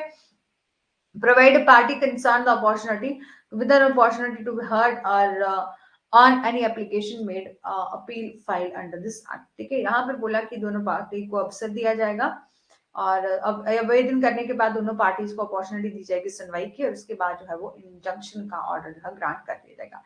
सेक्शन 19 क्लॉज 5 में बोला all proceeding before tribunal shall be deemed to be judicial proceeding with the meaning of section 193 to 19 to 28 for the purpose of section 196 of Indian Penal Code, and tribunal shall be deemed to a civil court for the purpose of section 195 and the chapter 16 26 chapter 26 of Code of Criminal Procedure, ठीक है। तो इसमें ये कहा है कि उसको न्यायाधिकरण के समक्ष सभी कार्यवाही दंड भारतीय दंड संहिता की 196 के प्रयोजनों के, तो सेक्शन 193 है टू 19 है टू 28 में और के भीतर जो है वो न्यायिक कार्यवाही जो है माना जाएगा, ठीक है, जो भी प्रोसीजर की यहाँ पर बात करेगी। फिर है आपका फाइनेंशियल एंड एडमिनिस्ट्रेटिव पावर क्या है चेयरपर्सन की, ठीक है। चेयरपर्सन के पास और किस किस तरह की पावर है जो कि बात करती है फाइनेंशियल एंड एडमिनिस्ट्रेटिव पावर। तो सेक्शन 13 में बोला कि चेयरपर्सन ऑफ ट्रिब्यूनल को पावर है एक्सरसाइज करने की financial and administrative power may be best in him under the rule made by central government, ठीक है, जो भी सेंट्रल गवर्नमेंट के द्वारा रूल बनाए जाएंगे तो उनके तहत काम करने का उनको पावर है, ठीक है। तो इनको फॉलो करना पड़ेगा और उसको ऐसी वित्तीय और प्रशासनिक शक्तियों का प्रयोग करने का बिल्कुल पावर है, जो भी किसके द्वारा दिए जाएंगे, सेंट्रल गवर्नमेंट के द्वारा दिए जाएंगे। The person is authorised to delegate financial and administrative power, ठीक है। यहाँ पर बोला जो चेयरपर्सन है ना, ठीक है, जो चेयरपर्सन होगा वो डेलीगेट कर सकते हैं अपनी पावर को किसी एक्सपर्ट मेंबर के पास देना चाहें, जुडिशियल मेंबर के पास देना चाहें, और जितने भी ऑफिसर हैं ट्रिब्यूनल में उनको देना चाहें, यानी कि डेलीगेट करना चाहें तो कर सकते हैं, ठीक है। सेक्शन 26 में दी गई है पेनल्टी प्रोविजन। यहां पर बोला कि सेक्शन 26 प्रोवाइड करता है penalty for failure to comply with the order of tribunal. यदि कोई जो है वो ट्रिब्यूनल के आदेश का पालन करने में विफल हो जाता है तो उसको फाइन भी इंपोज किया जाता है, तो उससे जो है वो पेनल्टी भी इंपोज की जाती है। पेनल्टी क्या रहती है, ठीक है, यदि कोई ऑर्डर को फॉलो नहीं कर रहा, ठीक है, एनजीटी ने ऑर्डर किया लेकिन वो फॉलो नहीं कर रहा, ठीक है, तो उस पर जो है वो पेनल्टी भी इंपोज उससे की जाती है। क्या क्या पेनल्टी है, तो इम्प्रिजनमेंट फॉर टर्म विच में एक्सटेंड टू 3 ईयर, 3 साल की उसको सजा दी जाएगी।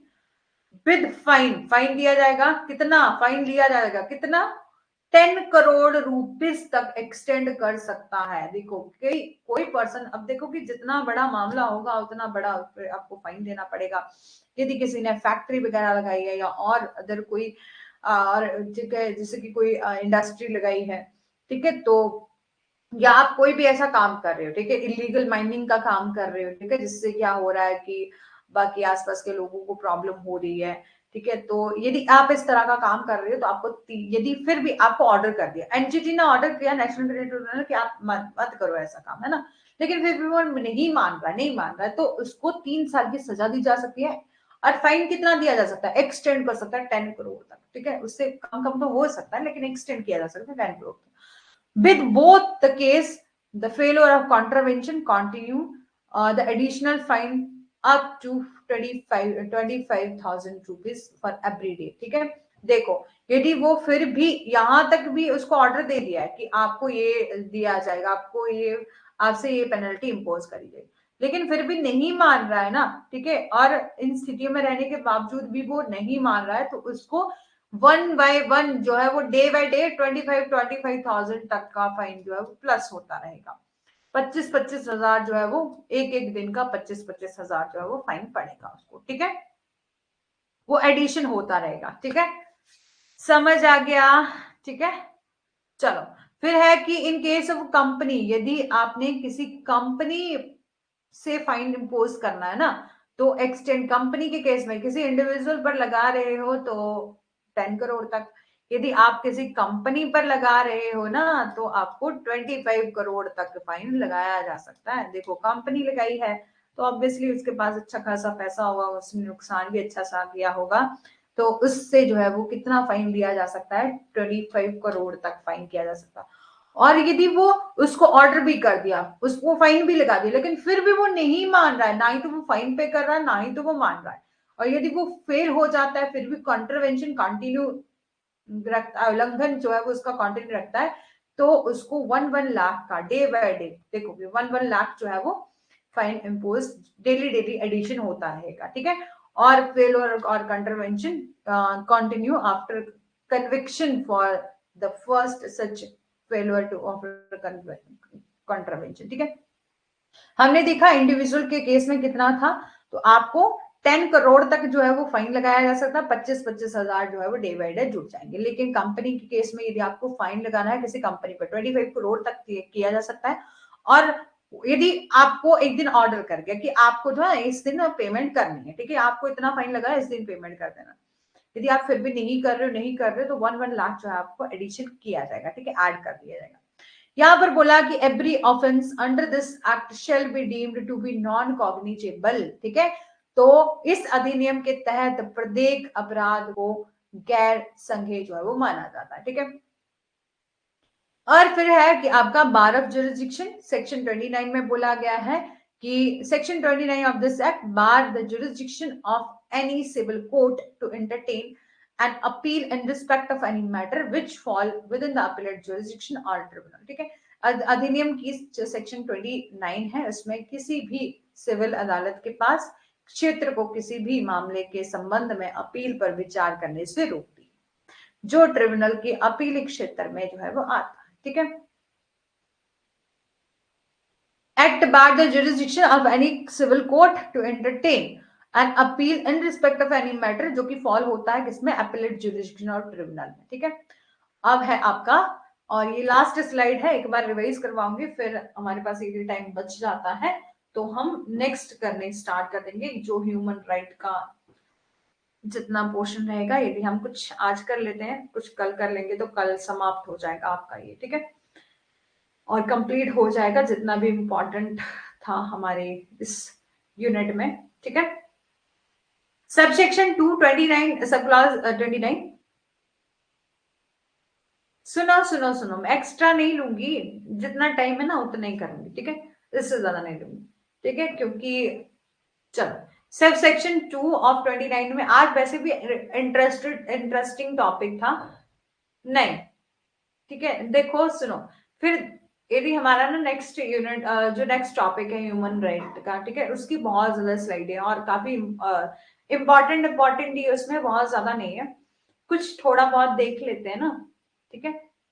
हाँ इजी भी था बिल्कुल, और अच्छे से समझ आ गया, ठीक है। तो चलो इसको लास्ट देख लो, फिर देखते हैं कितना करना है, ठीक है। तो सब सेक्शन 2 में ये कहा गया है कि किसी भी no civil court shall have jurisdiction to settle dispute or entertain any question related to any claim for granting any relief or compensation, restitution of a property damage or environment damage which may be adjudicated upon a tribunal। यहाँ पर बोला कि किसी भी civil न्यायिक को क्षतिग्रस्त या क्षतिग्रस्त संपत्ति की कोई राहत या मुआवजा या क्षतिपूर्ति देने के लिए किसी भी दावे से संबंधित किसी भी प्रश्न का निपटान करने का विचार का अधिकार जो है वो नहीं होगा, ठीक है, समझ आ गया। जिस पर भी ट्रिब्यूनल जो है निर्णय लिया जा सकता है, और ऐसे विवादों को निपटने के संबंध में ट्रिब्यूनल के द्वारा जो समक्ष की गई कार्यवाही के संबंध में कोई निषेधता जो है वो नहीं होगी। राहत और मुआवजा जो भी और क्षतिपूर्ति या क्षतिग्रस्त पर्यावरण को नुकसान पहुंचाने के लिए कोई भी दावा जो है वो सिविल कोर्ट में नहीं किया जाएगा। वही बात की यदि ट्रिब्यूनल के अंडर जो केस डिस्कस किया जाना है तो वो ट्रिब्यूनल के जुरिस्डिक्शन में ही आएगा, सिविल कोर्ट में जो इसको डिस्कस नहीं किया जाएगा। ना ही तो यदि आपको कंपनसेशन चाहिए, यदि आपका कोई भी क्षतिपूर्ति, कोई भी प्रॉपर्टी का नुकसान हुआ है और आपको उसकी क्षतिपूर्ति करवानी है, ठीक है, तो भी आप क्या करोगे, उस ट्रिब्यूनल में ही केस फाइल करोगे, सिविल कोर्ट के पास नहीं जाओगे। ये सब बताया, एक बार क्विक रिवाइज कर लेते हैं, ठीक है। चलो ठीक है, तो सबसे पहले हमने देखा था कि क्या नीड थी, क्या हमें जरूरत थी कि हमें नेशनल ग्रीन ट्रिब्यूनल बनाना है, ठीक है। तो सबसे पहले हमें इंप्रूव करना था, जो भी हमारे पास केसेस आते हैं एनवायरमेंट से रिलेटेड, तो उनको अच्छे से जो है सॉल्व किया जा सके। एक साइंटिफिक ओपिनियन या एक्सपर्ट ओपिनियन की हमें जरूरत थी, इसलिए हमने सबसे पहले MC Mehta versus union of India का केस जो हमारे पास आया था, एब्सोल्यूट लायबिलिटी का केस था, ऑयल एंड गैस लीक के नाम से भी जाना जाता है, ठीक है। तो यहाँ पर सुप्रीम कोर्ट ने बोला था कि बहुत जरूरत है हमें अलग से इन्वायरमेंटल केस डिस्कस करने के लिए या सॉल्व करने के लिए, ताकि इजी और जल्दी से जो है वो प्रॉब्लम सॉल्व हो सके।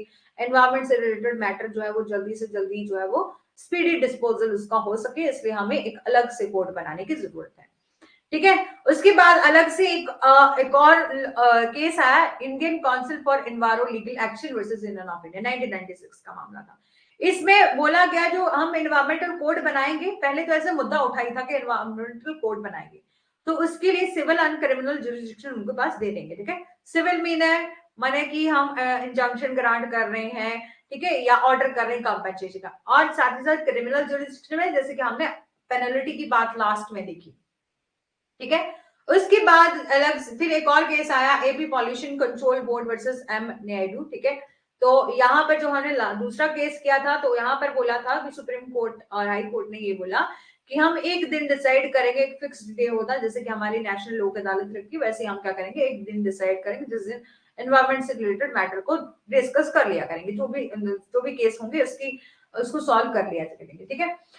फिर बोला एक और केस आया जिसमें ये बोला कि जो लॉ कमीशन ऑफ इंडिया है, ठीक है, सुप्रीम कोर्ट ने बोला लॉ कमीशन ऑफ इंडिया को कि आप एग्जामिन करो जो भी कुछ कमियां रह गई हैं, क्वासी जुडिशियल बॉडी जो है वो, यानी कि हमने एक अलग से बेंच बनाने का जो है डिसीजन लिया है और जो केस डिस्कस कर रहे हैं रिलेटेड टू एनवायरमेंट, तो उसकी जो भी असमानताएं या जो भी कमियां रह गई हैं तो उसको दूर करने के लिए लॉ कमीशन ऑफ इंडिया को बोला। ठीक है, तो लॉ कमीशन ऑफ इंडिया की रिपोर्ट आई, 186 रिपोर्ट थी 2003 में।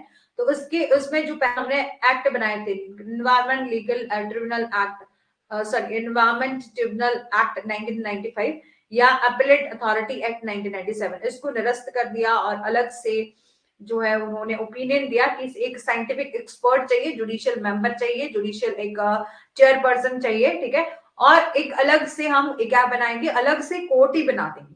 हम एक दिन नहीं डिसाइड करेंगे बल्कि एक अलग से कोर्ट ही बना देंगे। ठीक है, और वेरियस प्रोविजन उसमें जो पावर स्टॉकहोल्म डिक्लेरेशन समिट में जो जो डिसाइड करा था वो भी हमने एनजीटी में लिया। ठीक है, और एनजीटी को बनाया 38 सेक्शन है, इसमें 5 चैप्टर है, 3 शेड्यूल है। कब बना, कब इसकी असेंट मिली, ये सब हमने डिस्कस कर लिया। ठीक है, इसमें हमने मेन डिस्कस करा एस्टैब्लिशमेंट किस तरह से होगी, तो वही नेशनल ग्रीन ट्रिब्यूनल को हम एस्टैब्लिश करेंगे कि सेंट्रल गवर्नमेंट एस्टैब्लिश करेगी अपनी नोटिफिकेशन से। और इसको 5 जोन में बांटा गया कि अलग अलग जोन में आप अपने हिसाब से देख सकते हैं कि आप कौन से जोन में आते हैं और आपका जो नेशनल ग्रीन ट्रिब्यूनल है वो, ठीक है, कि आप किस एरिया के ट्रिब्यूनल में आते हैं। फिर हमने देखा कि कॉन्स्टिट्यूशन होगा, तो वही बोला कि एक चेयरपर्सन होगा, 10 से लेकर 20 जो मेंबर होंगे जुडिशियल मेंबर होंगे, और 10 से लेकर 20 जो है एक्सपर्ट मेंबर होंगे।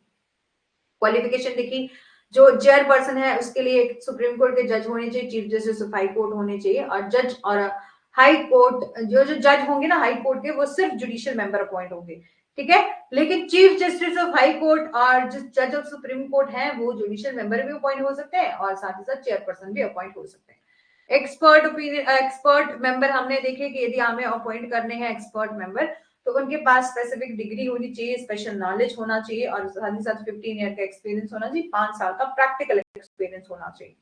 ठीक है, ये सब हमने डिस्कस कर लिया। फिर हमने डिस्कस किया सेक्शन 6 में कि उनका अपॉइंटमेंट किस तरीके से किया जाएगा, तो बोले चेयरपर्सन का अपॉइंटमेंट कौन करेगा, सेंट्रल गवर्नमेंट करेगी, सीजीआई की कंसल्टेशन से होगा।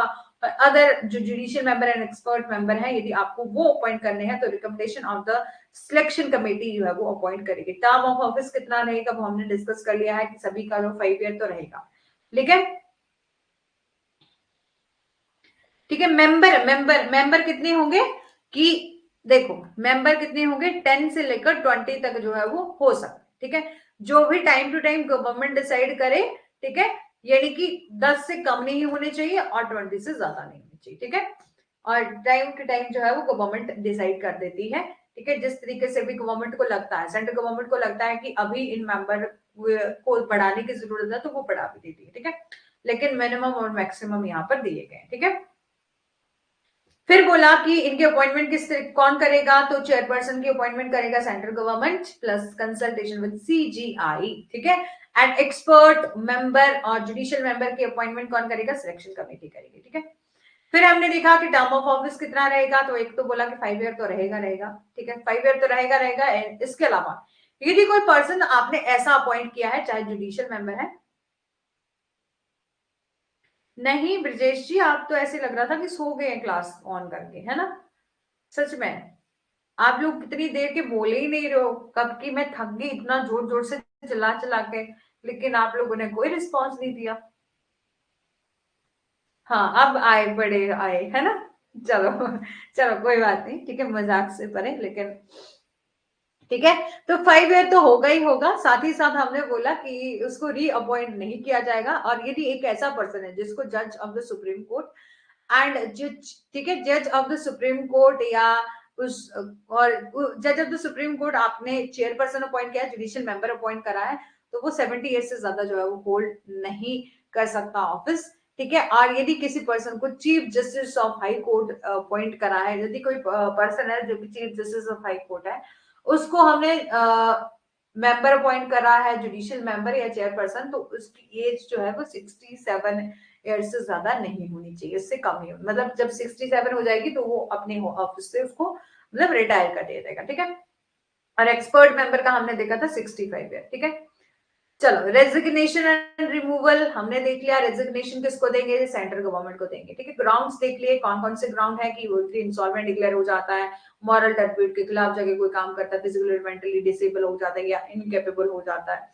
ठीक है, यदि कोई अपना फाइनेंशियल बेनिफिट के लिए काम कर रहा है, कि कोई इंटरेस्ट ले रहा है, ठीक है, कोई ना कोई जो है वो धोखाधड़ी कर रहा है ना, तो यदि इस ऐसा तरह का कोई पर्सन है, यदि यहाँ पर बोला कि यदि चेयरपर्सन और जुडिशियल मेंबर को इन्फॉर्म करना पड़ेगा, यदि आप उनके खिलाफ भी, यदि आप उनको रिमूव करने जा रहे हो ना, तो आप पहले उसको बोल दो कि आप पर क्या कुछ चार्जेस लगाए गए हैं, ताकि वो अपना रीजनेबल जो कारण है, ठीक है, अपॉर्चुनिटी, रीजनेबल अपॉर्चुनिटी दी जाए उनको सुनवाई की। ठीक है,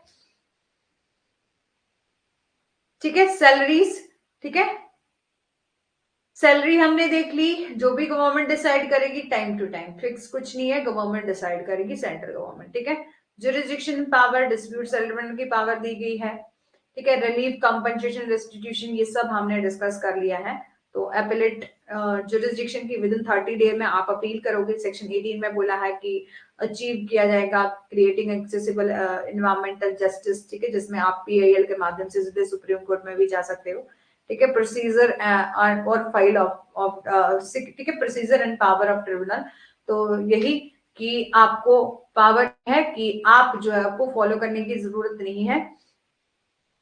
ठीक है, कि आपको पावर दी गई है कि आप जो है, आपको यदि फॉलो नहीं की करना ना civil procedure code, Indian evidence act, ठीक है, तो आपको फॉलो करने की जरूरत नहीं है। आप खुद भी जो है वो अपना, यहाँ पे बोला कि subject to provision of this act क्या है, कि ट्रिब्यूनल के पास पावर है कि वो रेगुलेट कर सकता है अपना ऑन प्रोसीजर। ठीक है, ये हमने देख लिया कि समन बुलाने का, रिक्वायर्ड एविडेंस या कॉपीज ऑफ डॉक्यूमेंट, एफिडेविट्स, ये सब लेने का उसको बिल्कुल अधिकार है। ठीक है, और ये सब हमने डिस्कस कर लिया है। ठीक है, अब तो फिर पेनल्टी का हमने डिस्कस किया, यदि कोर्ट के ऑर्डर को कोई नहीं मान रहा, नेशनल ग्रीन ट्रिब्यूनल के ऑर्डर को जो नहीं मानता है, ठीक है, तो उसको 3 साल की क्या होगी, जेल होगी, प्लस 10 करोड़ रुपीज का फाइन होगा। और यदि फिर भी नहीं मान रहा, कंटिन्यू नहीं मान रहा, तो 20-25,000 का डे बाय डे जो है वो आपको, ठीक है, डे बाय डे जो है वो एडिशन होता चलेगा। ठीक है, यदि कंपनी पर केस, यदि कंपनी के खिलाफ कोई केस हुआ है, तो 25 करोड़ प्लस 1 लाख जो है वो एडिशन होता चलेगा। ठीक है, चलो, तो यही तक था हमारा सेशन, लेकिन आप जाइएगा नहीं, 30 मिनट है और हम टाइम को वेस्ट नहीं करेंगे। ठीक है, कोई बात नहीं ब्रजेश जी, सबसे पहले हमें ये बता दो कि समझ आ गया ना, बिल्कुल ठीक है। ठीक है, ललिता जी, रेखा जी, जो भी स्टूडेंट हैं, ठीक है, समझ आ गए। अब कोई चला गया, ठीक है, कब से 9 स्टूडेंट थे, अब 7 रह गए। अच्छा, झूठ बोल रहे हैं, सबसे पहले मैं ही ज्वाइन किया था, तो क्या आज ज्वाइन, मौन व्रत धारण। हाँ, अच्छा, कुछ लोगों को की दिक्कत होती है, अच्छा मैं बोल रही थी मेरे को दिक्कत होती है।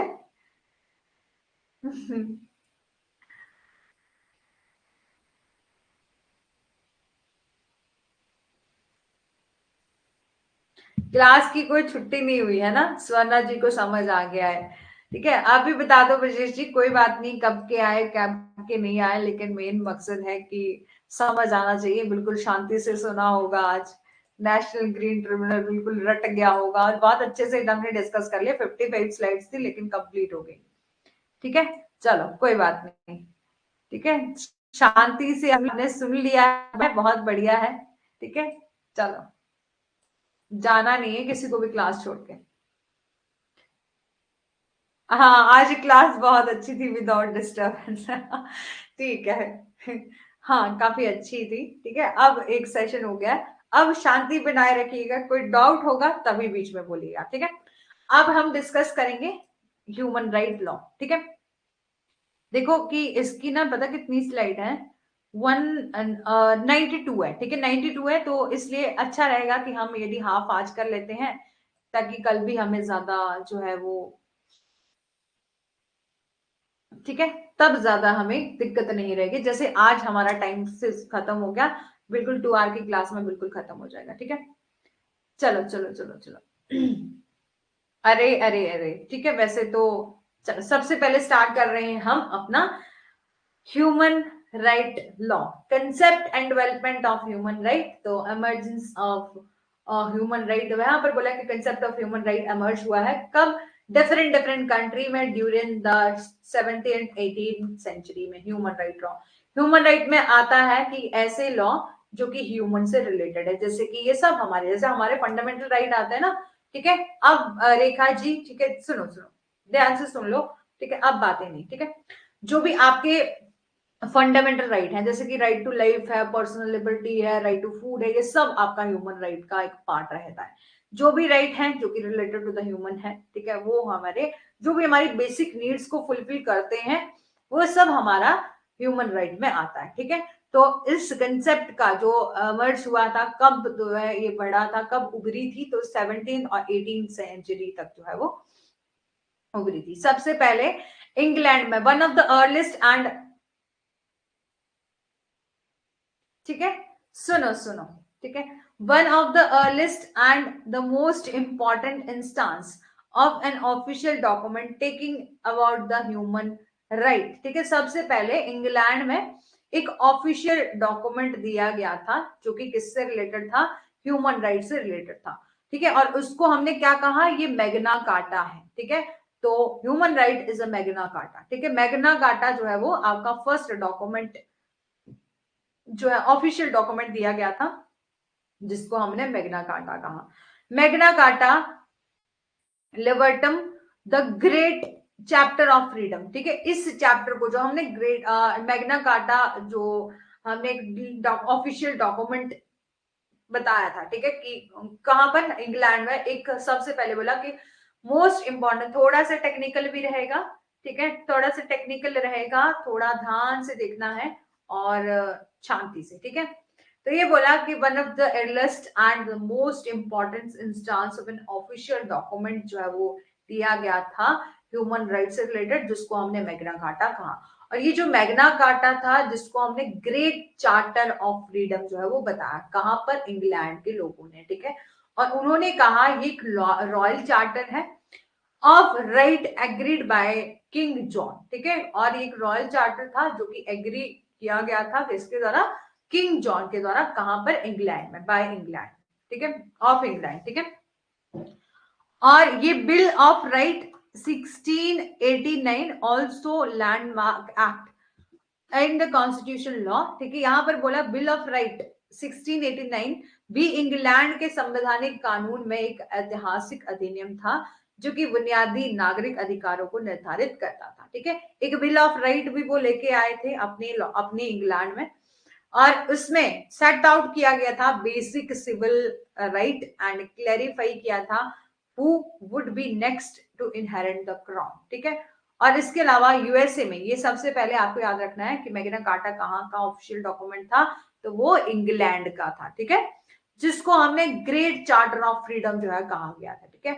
और उसमें जो है बेसिक सिविल राइट जो है सब कुछ उसमें मेंशन किए गए थे, ठीक है।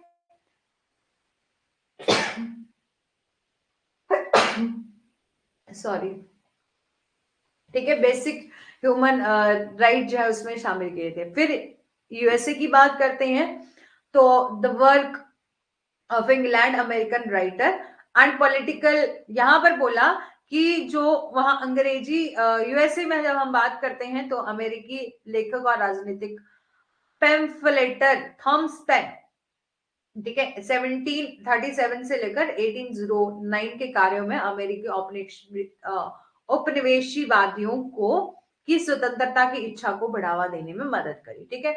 उन्होंने उनकी इंडिपेंडेंस को बढ़ाने की जो है वो ठीक है, उनकी इच्छा को जो है वो बढ़ाने में मदद करी। और उनके द्वारा एक ड्राफ्ट की गई एंड साइन करा गया एक डिक्लेरेशन ऑफ इंडिपेंडेंस, ठीक है। ये अब देखो कि हमारी ना, हम ह्यूमन राइट की जब हम बात करते हैं तो इसमें सब कुछ आता है, हमारी आजादी भी, ये भी हमारा राइट है, फ्रीडम का, इक्वलिटी का, ये सब आपके ह्यूमन राइट में आते हैं, ठीक है। तो वहां पर भी सबसे पहले उन्होंने डिक्लेरेशन साइन करी थी, declaration of independence 1776 of USA. Preamble of declaration में क्या लिखा गया था कि all man are created equal, ठीक है, कि सभी पुरुष को समान जो है वो बनाया गया, भगवान ने सबको जो है वो इक्वल बनाया है, चाहे मैन है चाहे वुमेन है, ठीक है। और उनको empower by their creator with the certain inalienable right, और इसी के साथ जो है मतलब हमें जो बनाया गया है ना, और सृष्टिकर्ता जो भगवान जी हैं उन्होंने हमें क्रिएट करा गया है, तो कुछ इनएलिएनेबल राइट भी हमें दिए गए हैं, ठीक है। जैसे कि आपका life, liberty, pursuit of happiness, ठीक है, यानी कि खुशी, खुशी से अपना जीवन व्यतीत करने का, ये सब आपके बेसिक और नेचुरल राइट में आते हैं, ठीक है। उसके बाद फ्रांस में ये सिर्फ एक ये आइडिया है कि वहां वहां किस मतलब अलग अलग कंट्री में कब कब ह्यूमन राइट का कंसेप्ट हमें देखने को मिला था। तो इंग्लैंड में मैग्ना कार्टा, ठीक है, ऑफिशियल डॉक्यूमेंट दिया गया था जिसमें आपके सिविल राइट जो है वो सेट आउट करे गए थे, ठीक है।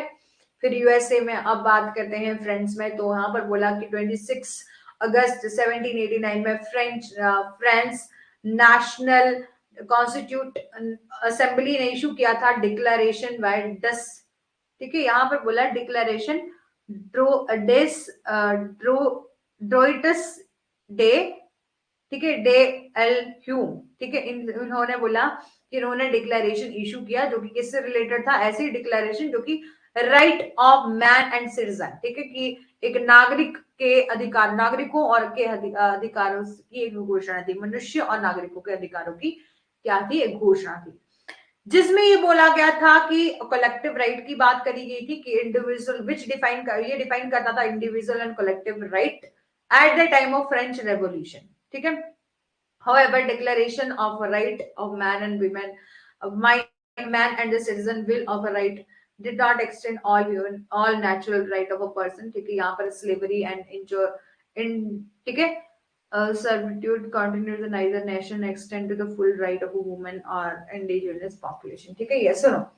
यहाँ पर बोला जब हम फ्रेंड्स की बात करते हैं तो उन्होंने एक डिक्लेरेशन दी, ठीक है, जिसने ये कहा कि जिसमें ये बोला कि फ्रांसीसी क्रांति में समय और व्यक्तिगत जो सामूहिक अधिकारों को परिभाषित किया गया था। हालांकि जब हम बात करते हैं तो मनुष्य और नागरिकों के अधिकारों की घोषणा और अधिकारों के बिल ने सभी व्यक्तियों को सर्व प्राकृतिक अधिकार का विस्तार नहीं किया। दासता और जो जो स्लेवरी का पहले सिस्टम था ना, तो वो वैसा ही बना रहा, मतलब उनको ज्यादा अधिकार जो है वो नहीं दी। अब यहां से पढ़ना, ठीक है, यहां से इंपॉर्टेंट है, ठीक है। यहां से देखना modern concept of human right, ठीक है। जब हम बात करते हैं वर्ल्ड वॉर सेकेंड चल रहा था, कब कब हुआ था, अब फर्स्ट वर्ल्ड वॉर कब हुआ था, सेकेंड वर्ल्ड वॉर कब हुआ था, ये मेरे को जल्दी से बताना, ठीक है।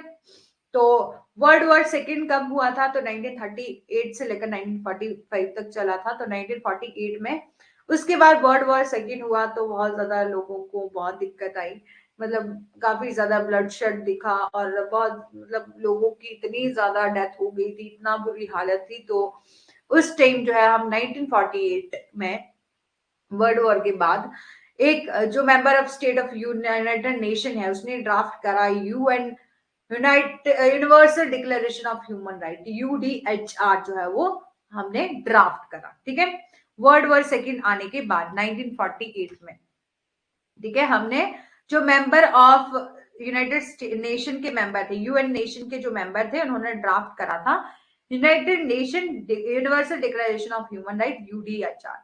Since the adoption of declaration, national government and independent organization have worked to advance, promote and enforce the human right throughout the world, ठीक है। यहाँ पर बोला ये जो घोषणा हुई, ठीक है, जो universal declaration of human right हुई, जब इसको अडॉप्ट किया गया, ठीक है, ये जो है वो बनाई किसके द्वारा जो है वो ड्राफ्ट करी गई थी, तो मेंबर ऑफ यूनाइटेड नेशन, ठीक है, यूनाइटेड नेशन के मेंबर थे, उनके द्वारा ड्राफ्ट करी गई थी। यहाँ के पर क्या बोला कि जब इसको अडॉप्ट किया गया डिक्लेरेशन को, तो यूएन जो नेशनल गवर्नमेंट है एंड इंडिपेंडेंट ऑर्गेनाइजेशन है, have worked to advance, promote and enforce the human right throughout world, जिसका मेन मकसद क्या था कि प्रमोट करना, एनफोर्स करना ह्यूमन राइट को, ठीक है, ऑल ओवर द वर्ल्ड, ठीक है। फिर यूनिवर्सलिज्म एंड कल्चर रिलेटिविज्म की बात हम देखते हैं, तो basically the dispute between the two schools of thought, ठीक है, ये क्या थे कि डिस्प्यूट हुआ था टू स्कूल्स ऑफ थॉट की, अलग अलग विचारों का डिस्प्यूट था about the whether all human right are universal और नॉट, कि क्या कुछ डिस्कस किया गया था कि ये बोला एक डिस्प्यूट, एक स्कूल ऑफ थॉट की यहाँ पर बात करेगी, मतलब अलग अलग विचार, जिसमें ये डिस्कशन किया जा रहा था क्या ऑल ह्यूमन राइट जितनी भी है वो यूनिवर्सल होते हैं या नहीं होते, ठीक है। तो concept of universalism is based on the three fundamental jurisprudential theory. सबसे पहले नेचुरल लॉ थ्योरी की हम बात करते हैं, तो बोला है कि main point of this theory क्या था, इज दैट ऐसा नहीं है कि मैंने बोलने के लिए मना किया है तो जब भी कोई डाउट होगा साथ साथ में पूछना है, ठीक है? ठीक है ब्रजेश जी, ललिता जी, रेखा जी, ठीक है, सब लोग, ठीक है, जो भी आपको डाउट होगा साथ साथ में बोलना है, ठीक है? बातें करने के लिए मना किया, बाकी नहीं, ठीक है?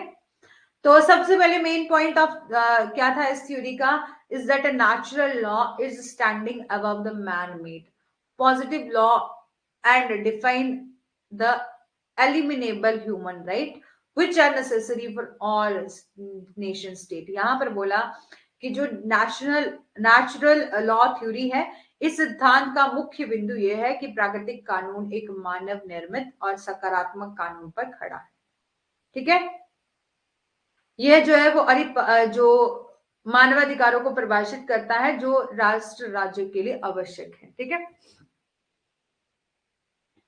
फिर है आपका रैशनलिज्म की बात करी, तर्कवाद की। ये थ्योरी जो है वो बात करती है यूनिवर्सल लॉ की, जो कि बेस्ड है किस पर, believe in a universal human capacity to reason and think rationally, कि जो लोग हैं वो क्या करें, तर्क संगत रूप से सोचें और सार्वभौमिक मानव क्षमता पर जो है वो विश्वास रखें, ठीक है?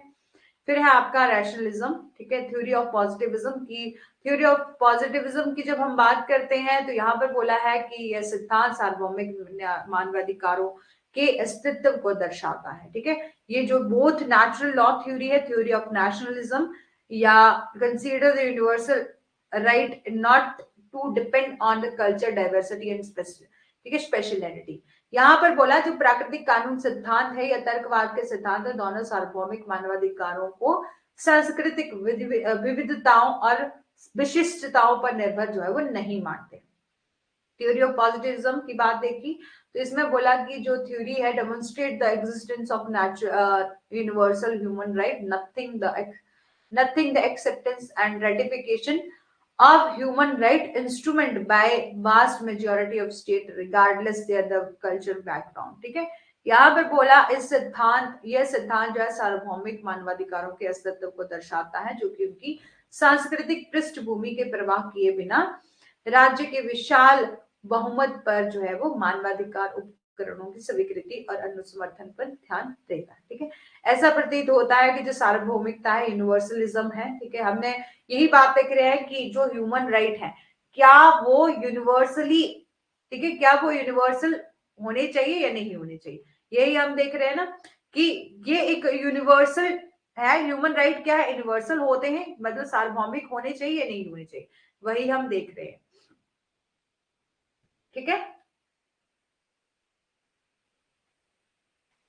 ठीक है, तो यहां पर बोला कि it appear that the concept of universalism with the supporting theory of natural law rationalism या positive point the source of natural right in the international law rather than an individual culture, so the human right is said to be the extra culture, ठीक है? हम कह सकते हैं इसलिए मानवाधिकारों को अतिरिक्त सांस्कृतिक अधिकार भी कहा जा सकता है, यानी कि यूनिवर्सल नेचर जो कहा सकता है, ठीक है? और कल्चर रिलेटिविज्म की जब हम बात करते हैं तो यहाँ पर बोला है कि हर एक पर्सन की अपनी वैल्यू होती है और हर एक पर्सन को अपना कल्चर अडॉप्ट करने का बिल्कुल अधिकार होता है। मेजर ड्रॉबैक क्या था इस थ्योरी का, कल्चर रिलेटिविज्म का? तो कल्चर इज समथिंग अनचेंजेबल और स्टेबल, ठीक है? यहाँ पर बोला कि जो कल्चर होता है, ठीक है, वो अपनी अपनी एरिया का भले ही अलग हो सकता है, लेकिन जब कल्चर फॉलो किया जा रहा है तो ये स्टेबल कल्चर रहता है, ठीक है? यानी कि बहुत सालों से यदि आप एक प्रथा को फॉलो कर रहे हो, कस्टम को फॉलो कर रहे हो, तो आपका स्टेबल है या अनचेंजिंग है, ठीक है, जिसको चेंज नहीं किया जा सकता। और whole theory of culture relativism जो बेस्ड है किस पर, स्टेबल कंसेप्शंस ऑफ कल्चर पर, which fail to recognize the flexibility of a culture and social change and ideological innovation, ठीक है? जब हम बात करते हैं, ठीक है, प्रैक्टिस ऑफ सती, जैसे कि आप जानते हैं जो सती प्रैक्टिस की जाती थी, तो यहाँ पर बोला उसको डिसकंटिन्यू किया गया long back, but one instance of happened one, ठीक है, 1987, ठीक है? यहाँ पर बोला कि सती प्रथा को बहुत पहले ही बंद कर दिया था, लेकिन इसका उदाहरण आपको 1987 में भी देखने को मिला, जो कि मेरी राय से बहुत पहले नहीं था, ठीक है? यहाँ पर बोला कि भारत में सांस्कृतिक सापेक्षवादी जो मानवाधिकार रक्षकों और कार्यकर्ताओं को पश्चिमी साम्राज्य करार देते हुए, जो कि पुरानी सभ्यता, पुरानी परंपराओं को पश्चिमी लोगों के साथ प्रतिस्थापित जो है वो कर रहा है। ठीक है, तो यहाँ पर आपको बहुत ज्यादा कुछ याद रखना नहीं है, 1 मिनट में बताती हूँ कि आपको क्या कुछ याद रखना है। सुनो, सबसे पहले आपको ये याद रखना है कि आप बहुत अच्छे से जानते हैं कि 17वीं और 18वीं सेंचुरी में ह्यूमन राइट्स से रिलेटेड जो है वो हमें कंसेप्ट देखने को मिला था कि इस टाइम जो है वो इवॉल्व हो रहा था। फिर हमने देखा कि इंग्लैंड में सबसे पहले ये मैग्ना कार्टा लेके आए, और फंडामेंटल राइट को भी हमारे कॉन्स्टिट्यूशन का मैग्ना कार्टा कहा जाता है, और इसीलिए क्योंकि सबसे पहले इंग्लैंड में एक ऑफिशियल डॉक्यूमेंट वो लेके आए थे, ठीक है, उसको हमने मैग्ना कार्टा कहा था। ठीक है, फिर यूएसए में देखा हमने कि उन्होंने भी एक ठीक है डिक्लेरेशन को साइन किया, ठीक है, जो कि क्या बात करती थी, एक रिटन डिक्लेरेशन, एक डिक्लेरेशन जो थी वो एक रिटन थी, जिसमें ये कहा गया था कि ऑल मैन जितने भी हैं वो इक्वल हैं, मतलब सब इक्वल है, यदि जो भगवान जी हैं उन्होंने सबको इक्वल बनाया है, तो हम क्यों उसमें भेदभाव करें। ठीक है, तो एक बेसिक आइडिया था, this is a basic idea of natural right. ठीक है, फिर फ्रांस में देखा तो यहाँ पर ये देखा कि वहां पर भी डिक्लेरेशन किया गया था कि right of man and citizen से रिलेटेड, लेकिन उन्होंने कुछ कमियां रखी कि उन्होंने जो स्लेवरी सिस्टम था ना, वहां दासी थे, ये दासी जो हम कहते हैं कि आपने सुना होगा, या आपने जो अपनी जूरिस्प्रूडेंस जब हमने डिस्कस किया था, तो हमने डिस्कस किया था कि जो नेचुरल पर्सन होते हैं, ठीक है, लीगल पर्सनालिटी का एक टॉपिक है, ठीक है, जिसमें हमने डिस्कस किया है कि एक पर्सन या लीगल पर्सन उस पर्सन को कंसीडर नहीं किया जाता जो कि किसी और के कंट्रोल में रहता, जिसके पास अपने कुछ राइट नहीं है, जैसे कि आपका स्लेवरी सिस्टम। ठीक है, तो उन लोगों को हम नेचुरल पर्सन कंसीडर नहीं करते, ठीक है, या लीगल पर्सन उसको कंसीडर नहीं करते। तो यहाँ पर बोला कि यहाँ पर भी जो स्लेवरी थी, ठीक है, या वहां जो दास प्रथा थी, तो उन लोगों को ज्यादा जो है वो अधिकार नहीं दिए गए, और बाकियों के लिए ये बोला declaration of right man and citizen. ठीक है, फिर modern concept of human right, ठीक है, यूडीएचआर आया था, एक मेंबर ऑफ यूनाइटेड स्टेट के द्वारा ये ड्राफ्ट किया गया था, जिसमें कौन कौन से राइट है, जिसमें ये बोला गया था कि हम क्या करेंगे, प्रमोट करेंगे, इन्फोर्स करेंगे ह्यूमन राइट को ओवरऑल द वर्ल्ड। ठीक है, यूनिवर्सलिज्म एंड कल्चरल रिलेटिविज्म की बात देखी कि ये बोला क्या ह्यूमन राइट यूनिवर्सल है या नहीं, तो ये बोला कि ह्यूमन राइट तो यूनिवर्सल है, जो हमने पढ़ा उसका क्या रक्स निकला कि हम ह्यूमन राइट तो यूनिवर्सल है, ठीक है, यूनिवर्सल है, लेकिन जो कल्चर रिलेटिविज्म है वो स्टेबल नहीं है, सॉरी, जो कि क्या है, स्टेबल है। और यूनिवर्सल जब हम बात करते हैं ह्यूमन राइट की, तो टाइम टू टाइम जैसे हम अमेंडमेंट करते हैं, जैसे अपने कॉन्स्टिट्यूशन में भी हम क्या करते हैं, फंडामेंटल राइट हमारे बनाए हुए हैं, लेकिन हमें जब हमने देखा कि हमें शिक्षा की जरूरत है, हमने राइट टू एजुकेशन बना दिया, आर्टिकल 21A ऐड कर दिया। तो जो कल्चरल रिलेटिविज्म की बात करते हैं, तो यदि कोई प्रथा है जो कि बहुत सालों से फॉलो की जा रही है और वो एक स्टेबल है, तो कहीं ना कहीं जो कल्चर है, ऐसा इस बात ये कल्चर रिलेटिविज्म की बात ये नहीं देख रहे हैं कि हम किसी अपने पर्टिकुलर इंडिया का अलग कल्चर है, इसका अलग कल्चर है, वो नहीं देख रहे। हम देख रहे हैं जो प्रथाएं या हम कल्चर को फॉलो कर रहे हैं, वो हर टाइम से फॉलो कर रहे हैं, तो कहीं ना कहीं क्या है, स्टेबल है। और जो आपका, ठीक है, जो ये स्टेबल है, यहाँ पर हमने देखा ना कि cultural relativism is an assertion of human value from the universal, ये ग्रेट डील करता है डिफरेंट कल्चर पर्सपेक्टिव से, लेकिन one of the major drawback क्या निकला इस थ्योरी का, कि जो कल्चर एज समथिंग अनचेंजेबल और स्टेबल, ठीक है, कि कुछ जो कल्चर या प्रथाएं ऐसी हो सकती हैं जो कि अपरिवर्तनीय है और स्थिर है, ठीक है, ये इसका ड्रॉबैक था। ठीक है, और जब हम बात करते हैं whole theory of cultural relativism की, तो ये बेस्ड है किस पर, स्टेबल कंसेप्शन ऑफ कल्चर, जो which fail to recognize the flexibility of culture and social changes and ideological innovation। ठीक है, जब हम बात करते हैं, सबसे पहले कल हम बहुत अच्छे से, अभी हमने एक इंट्रोडक्शन कर लिया है, तो इतना ज्यादा इंपॉर्टेंट याद रखना, कुछ कुछ चीजों को याद रख लेना, अदरवाइज इतना इंपॉर्टेंट है। लेकिन यहाँ से हम करेंगे इंटरनेशनल बिल ऑफ राइट, हमने डिस्कस करेंगे, जिसमें हम यूडीएचआर डिस्कस करेंगे, और यही इंपॉर्टेंट चीजें, इंटरनेशनल कवर्नेंट और सिविल एंड पॉलिटिकल राइट 1966 एक ऑप्शनल प्रोटोकॉल भी है, साथ ही साथ ये आपका इंटरनेशनल कवेनेंट और economic, social and culture right, ठीक है, ग्रुप राइट क्या होते हैं, ठीक है, ये सब हम इसमें डिस्कस करेंगे। और सब आर्टिकल, जो भी मेन मेन आर्टिकल है वो हम कंप्लीट इसमें डिस्कस करेंगे। बहुत लंबा है वैसे तो, ठीक है। जैसे कि international covenant on the civil and political right, ये हम डिस्कस करेंगे। फर्स्ट ऑप्शनल प्रोटोकॉल क्या था, सेक्शन ऑप्शनल प्रोटोकॉल आया, फिर हमने देखा कि international covenant on economic, social and culture right हम देखेंगे। फिर ग्रुप राइट क्या होते हैं, women convention on elimination of all form of discrimination against a women, ठीक है, ये कब इन्फोर्स में हुआ, कब इस्टेब्लिश हुआ, ये सब हम देखेंगे। क्या कुछ मेन आर्टिकल है, ठीक है। और चिल्ड्रन से रिलेटेड कौन सी कन्वेंशन हुई थी जहां पर राइट ऑफ चिल्ड्रन की बात करी जाती है। पर्सन विद डिसेबिलिटी हम डिस्कस करेंगे, ठीक है। तो हो गया ना, एक इंट्रोडक्शन हमने देख लिया। कल हम मेन मेन प्रोविजन डिस्कस करेंगे इस तरह से, जैसे आज हमने सब बहुत अच्छे से डिस्कस किया। फिर लास्ट टॉपिक है आपका NHRC, ये काफी ज्यादा इंपॉर्टेंट है, नेशनल ह्यूमन राइट कमीशन, ठीक है। National human right commission important section क्या है NHRC के, किस तरह से कॉन्स्टिट्यूशन होगा, किस तरह से अपॉइंटमेंट होगा, रेजिग्नेशन किस तरह से, फंक्शन क्या क्या परफॉर्म किए जाएंगे, ड्यूटीज क्या रहेगी कमीशन की, ये सब हम इस कल के सेशन में डिस्कस करेंगे, ठीक है। और इसलिए अच्छे से जो है वो हम कल इसको, जैसे हमने आज इंट्रोडक्टरी देख लिया कि कहाँ कहाँ आपका जो बेसिक इंट्रोडक्शन देखनी थी, अब हम कल मेन प्रोविजन डिस्कस करेंगे। बहुत इंपॉर्टेंट सेशन रहेगा, ठीक है। पहले तो मैंने ऐसा सोचा था कि ह्यूमन राइट को आपको ही रीड करने के लिए दे दिया जाए, लेकिन एक सेशन कर लेते हैं, ठीक है, क्योंकि फिर हम national international public international law discuss करेंगे, ठीक है। ठीक है, अभी तक जितना हमने आज किया कंप्लीट समझ आ गया होगा, जल्दी से बताएंगे, ठीक है। चलो, फिर हम यहाँ पर डिस्कस करेंगे बिल्कुल schedule tribe, schedule caste and जो बैकवर्ड क्लासेस से रिलेटेड क्या कुछ प्रोविजन है NHRC के, नेशनल कमीशन फॉर, ठीक है, कि नेशनल कमीशन ऑफ वुमेन भी बना हुआ है अलग से, ठीक है, उसके मेंबर भी, ठीक है, जो भी मेन मेन रहेगा वो हम कल डिस्कस कर लेंगे, ठीक है। जी ma'am, all clear, okay Lalita ji, ठीक है, जल्दी से बताओ बाकी भी, फिर सेशन को यही ऑफ रखते हैं, ठीक है। रेखा जी, हो गया ना, बस इतना ही करना था, ठीक है, लेकिन अच्छा हो गया, थोड़ा सा कर लिया, बाकी कल कर लेंगे।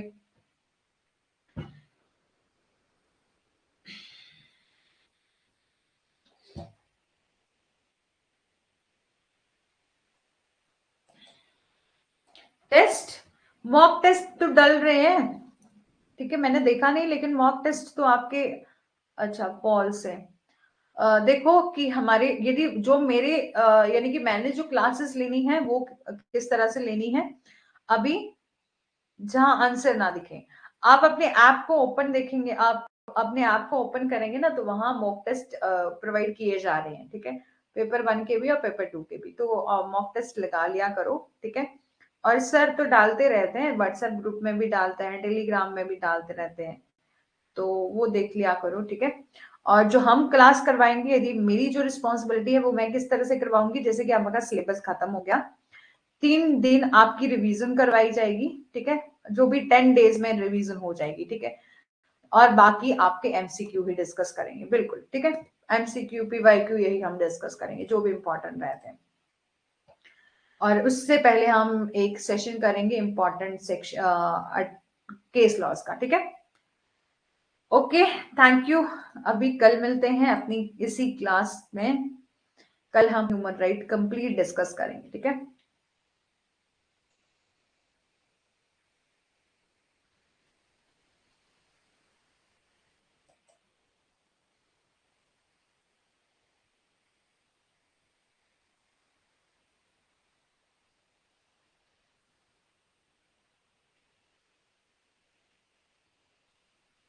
थैंक यू जी, आपको भी थैंक यू। और अभी कल हम क्लास कंटिन्यू करेंगे।